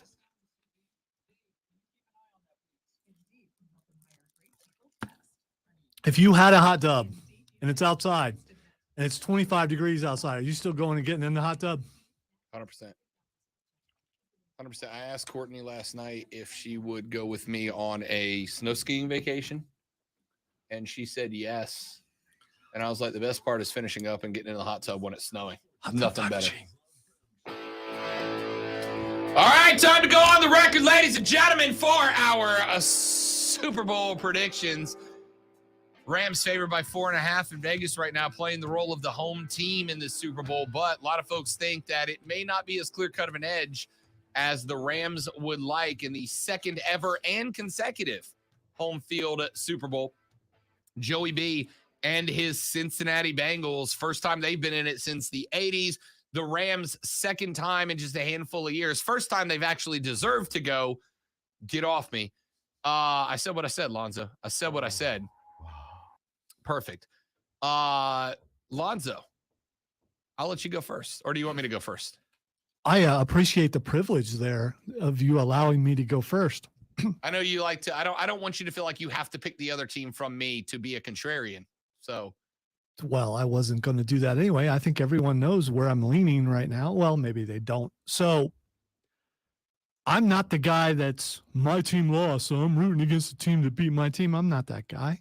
I am not that guy. This is for the first time in a long time. All 4 teams that were in the chance to go to the Super Bowl, I like all of them, kind of. So, and one of them I love, but they're no longer there.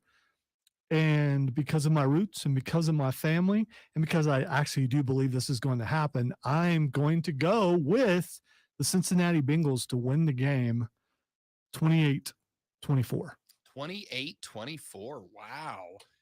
I've gone back and forth on this like more times than on any game we've picked on this show at all, I think. And I'm struggling with it. Like to right now, I'm struggling with it. Yeah, either way, I'm not going to be surprised. Yeah, it's about as split of it. You know, ordinarily I hit on 2 or 3 things that I go, okay, really even game, but I think this one thing is the thing that separates these 2 teams. I don't really have that one thing in this game, right? I gave you the strengths. I gave you the weaknesses. I am going to go for the one reason that kind of stands out to me. I like to be on the record and say very clearly, very, very clearly, I want the Cincinnati Bengals to win. I don't wish any happiness to LA fans at all. None. I hope no team from LA ever wins a title ever again, even LeBron. I just don't. That being said, I'm picking the LA Rams to win this game. And I'm thinking it's going to be like 35-32, right? I think the over hits. I'm cashing in on the over. I'm taking the Bengals to cover, but the Rams to win. I think we're looking at a 3-point game. I think it's a like who's got the ball last kind of game. And it solely to me comes down, Lonzo, to that's one. Los Angeles's defensive line versus Cincinnati's offensive line, right? LA can afford to drop extra guys into coverage to help against Burrow because their front 4 alone will give the Cincinnati offensive line fits. The same is not true the other way around. Cincinnati's defensive line is not going to give LA's offensive line fits. Cincinnati will have to add guys to be able to stuff the run up front, whereas LA will not. That's the only clear-cut advantage I see between the 2. I'm going to take the LA Rams 35-32. So if you're playing along at home, will Rob come back from the break during Twitter and say it wrong on purpose for the It's got to be over? twice, the 2.5, and I've only done it once. Because right now I'm right. Yeah. And because of my faith in Rob Brown. So now since I've said how faithful I am, maybe he won't do it. Texas says, I bet that guy said he'd never watch the NFL again and is going to complain a lot about the Super Bowl that he'll be watching. Fair enough. Here's the thing. We don't know how many people you can't read sincerity into the text line because trolls live there and trolls live on Twitter. Stop it. And we appreciate the trolls. People say disingenuous things just to get a reaction out of other people. I know. And keep it coming, though, 71307. Start your text with ESPN, read them on the air. Twitter trending topics when we come back on the Rob Brown Show. It's ESPN Upstate.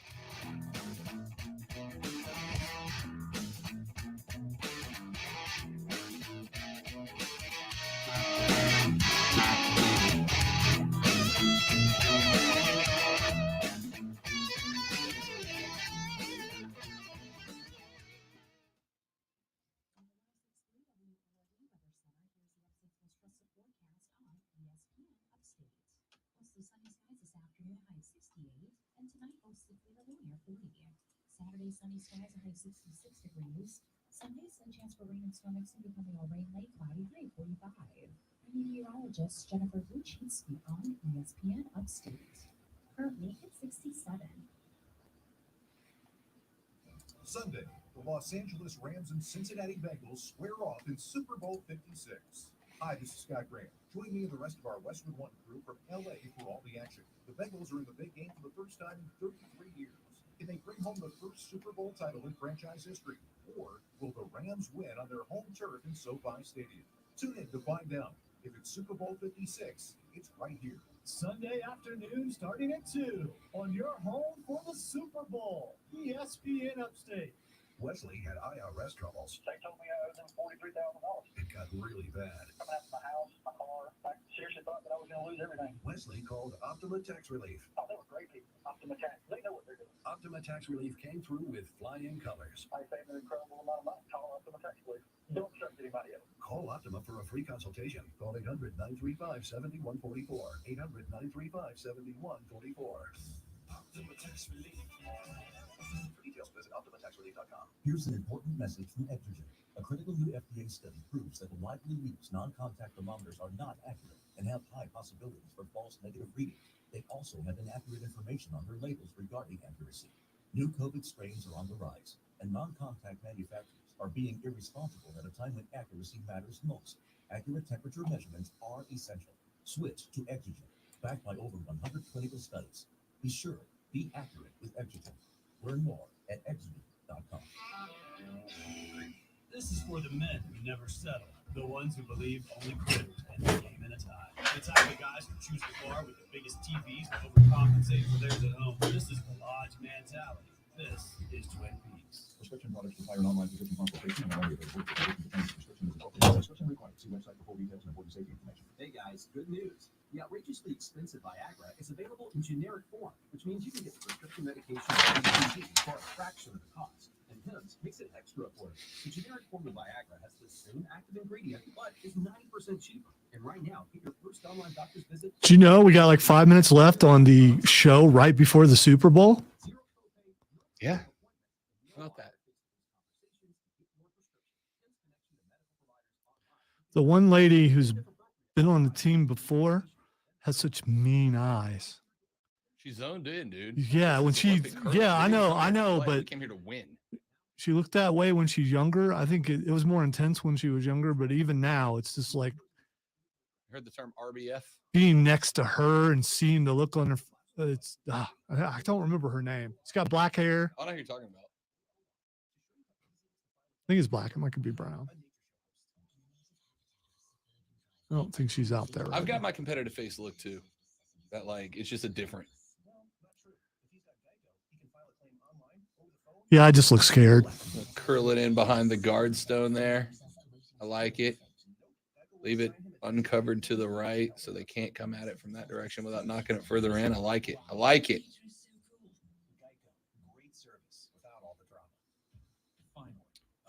Light toss. I don't know if that's going as far as she wanted it to.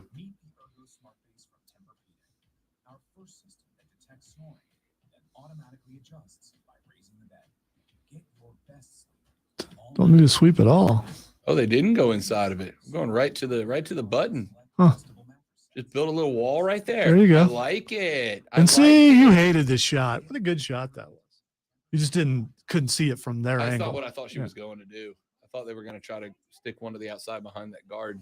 The way if they try to clear that, the way it's positioned, it's probably going to leave the one in the middle alone. I mean, they're all over a 3 right now. All China can do, I think. I mean, they can try to. Well, they could technically curl one into the button, but then you've got. If you're the Americans, you can just pop that one out, leave them with one. All right, time for Twitter Trending Topics, where I tell Rob what is trending on the internet, and he tells everybody in the world why it is trending. The first thing that's trending is Burt Reynolds. Burt freaking Reynolds. Do you know Burt Reynolds played running back for Florida State University back in the day? I do know that.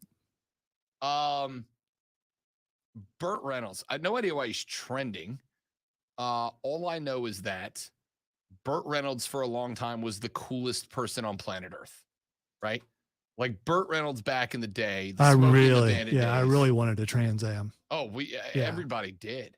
Burt Reynolds' old movies are still cool. And I was a little kid, and it's like, I can't drive yet, but when I can, I want one of those. Oh, yeah. He is trending because it would have been his 86th birthday today. Happy. I was going to say belated, but it's not. It's not the It's right because, word. yeah, it's Happy birthday, Burt Reynolds. Dude, Burt Reynolds was the coolest, man. He was just the absolutely was. coolest dude. All right, the next thing is trending is Daredevil. No idea why it's trending. I will tell you this. When we're out of the spoiler alert range for Spider-Man. If you have not seen Spider-Man No Way Home yet, that's on you. Well, a lot of people have. It made like $1 billion. Oh, so, yeah, I mean, yeah. But if you haven't, it's on you. So I've got the lady friend. She watched through the MCU, but the first thing she watched, and funny enough, what actually got her to want to watch the rest of the MCU, especially the TV stuff, we watched Daredevil together, which she just liked as a show. Didn't really know the character, a lot about him, whatever. She really liked Daredevil. And so we watched Daredevil together. And once we did, Lonzo, she was hooked. So we went and saw Spider-Man together. When the camera turned and they showed Matt Murdock, yeah, the lady friend was like, yes, like she audibly exclaimed that she was excited by that. And that's when I was like, I got you. The claws are in. You have opened the forbidden door into being a nerd. I'm gonna get you all the way through. It's a good thing you watched it when you did. The reason why it's trending with Iron Fist, with Jessica Jones, with the Defenders, because it's leaving Netflix on March 1st. So one more run through. But they don't know where it's going. Well, it's got to be going to Disney. It should be going to Disney Plus. But would Disney Plus put that on the platform? Right. We don't know. That's pretty graphic stuff for Disney Plus. We don't know. All right. The next thing that's trending is Black Adam. So a short clip of Black Adam has been dropped onto the social medias, and we get our first look at Dwayne John. I have to say it like Punk did. Dwayne. Our first look at Dwayne Johnson as Black Adam is dropped. We got about a 20-second clip. And basically, I think Zoe pretty much means we're going to get our first trailer during the Super Bowl. Yeah, I think so. You wouldn't drop it now. And in it, you see Dr. Fate and you also see Hawkman. So It looks pretty cool. All right. And finally, we have time for one more, and it's Keith Lee trending. Keith Lee showed up as All Elite this past Wednesday. Dropped a big tweet earlier that said, thank you for the love. I'm going to give it back tenfold. It turns out, Lonzo, that if you just let Keith Lee go into the ring and throw people across it over and over, fans like that. Yeah. Who knew? But he's trending because people say he needs to lose weight, because he did put on a lot of weight. He did put on some weight. And including Metzer is saying it. Some other people are saying it. So that's why he's trending. Whatever. Did you see how far he threw Isaiah? Yeah. Not as far as coming over the top rope like he didn't even move. I'll tell you what, you tell Keith Lee to his face that he needs to lose weight. I'm good. Do that to Chris Jericho, because he's a little bit heavier. Break the carbs down. Okay, that's it for us. Enjoy the Super Bowl, everybody. Remember, it's going to be live right here on ESPN Upstate. We'll be back on Monday to wrap that whole bad boy up, break down the winners and losers. We'll see y'all then. For Lonzo, I'm Rob. This is ESPN Upstate. Later, brother. Audio stream. See you Monday.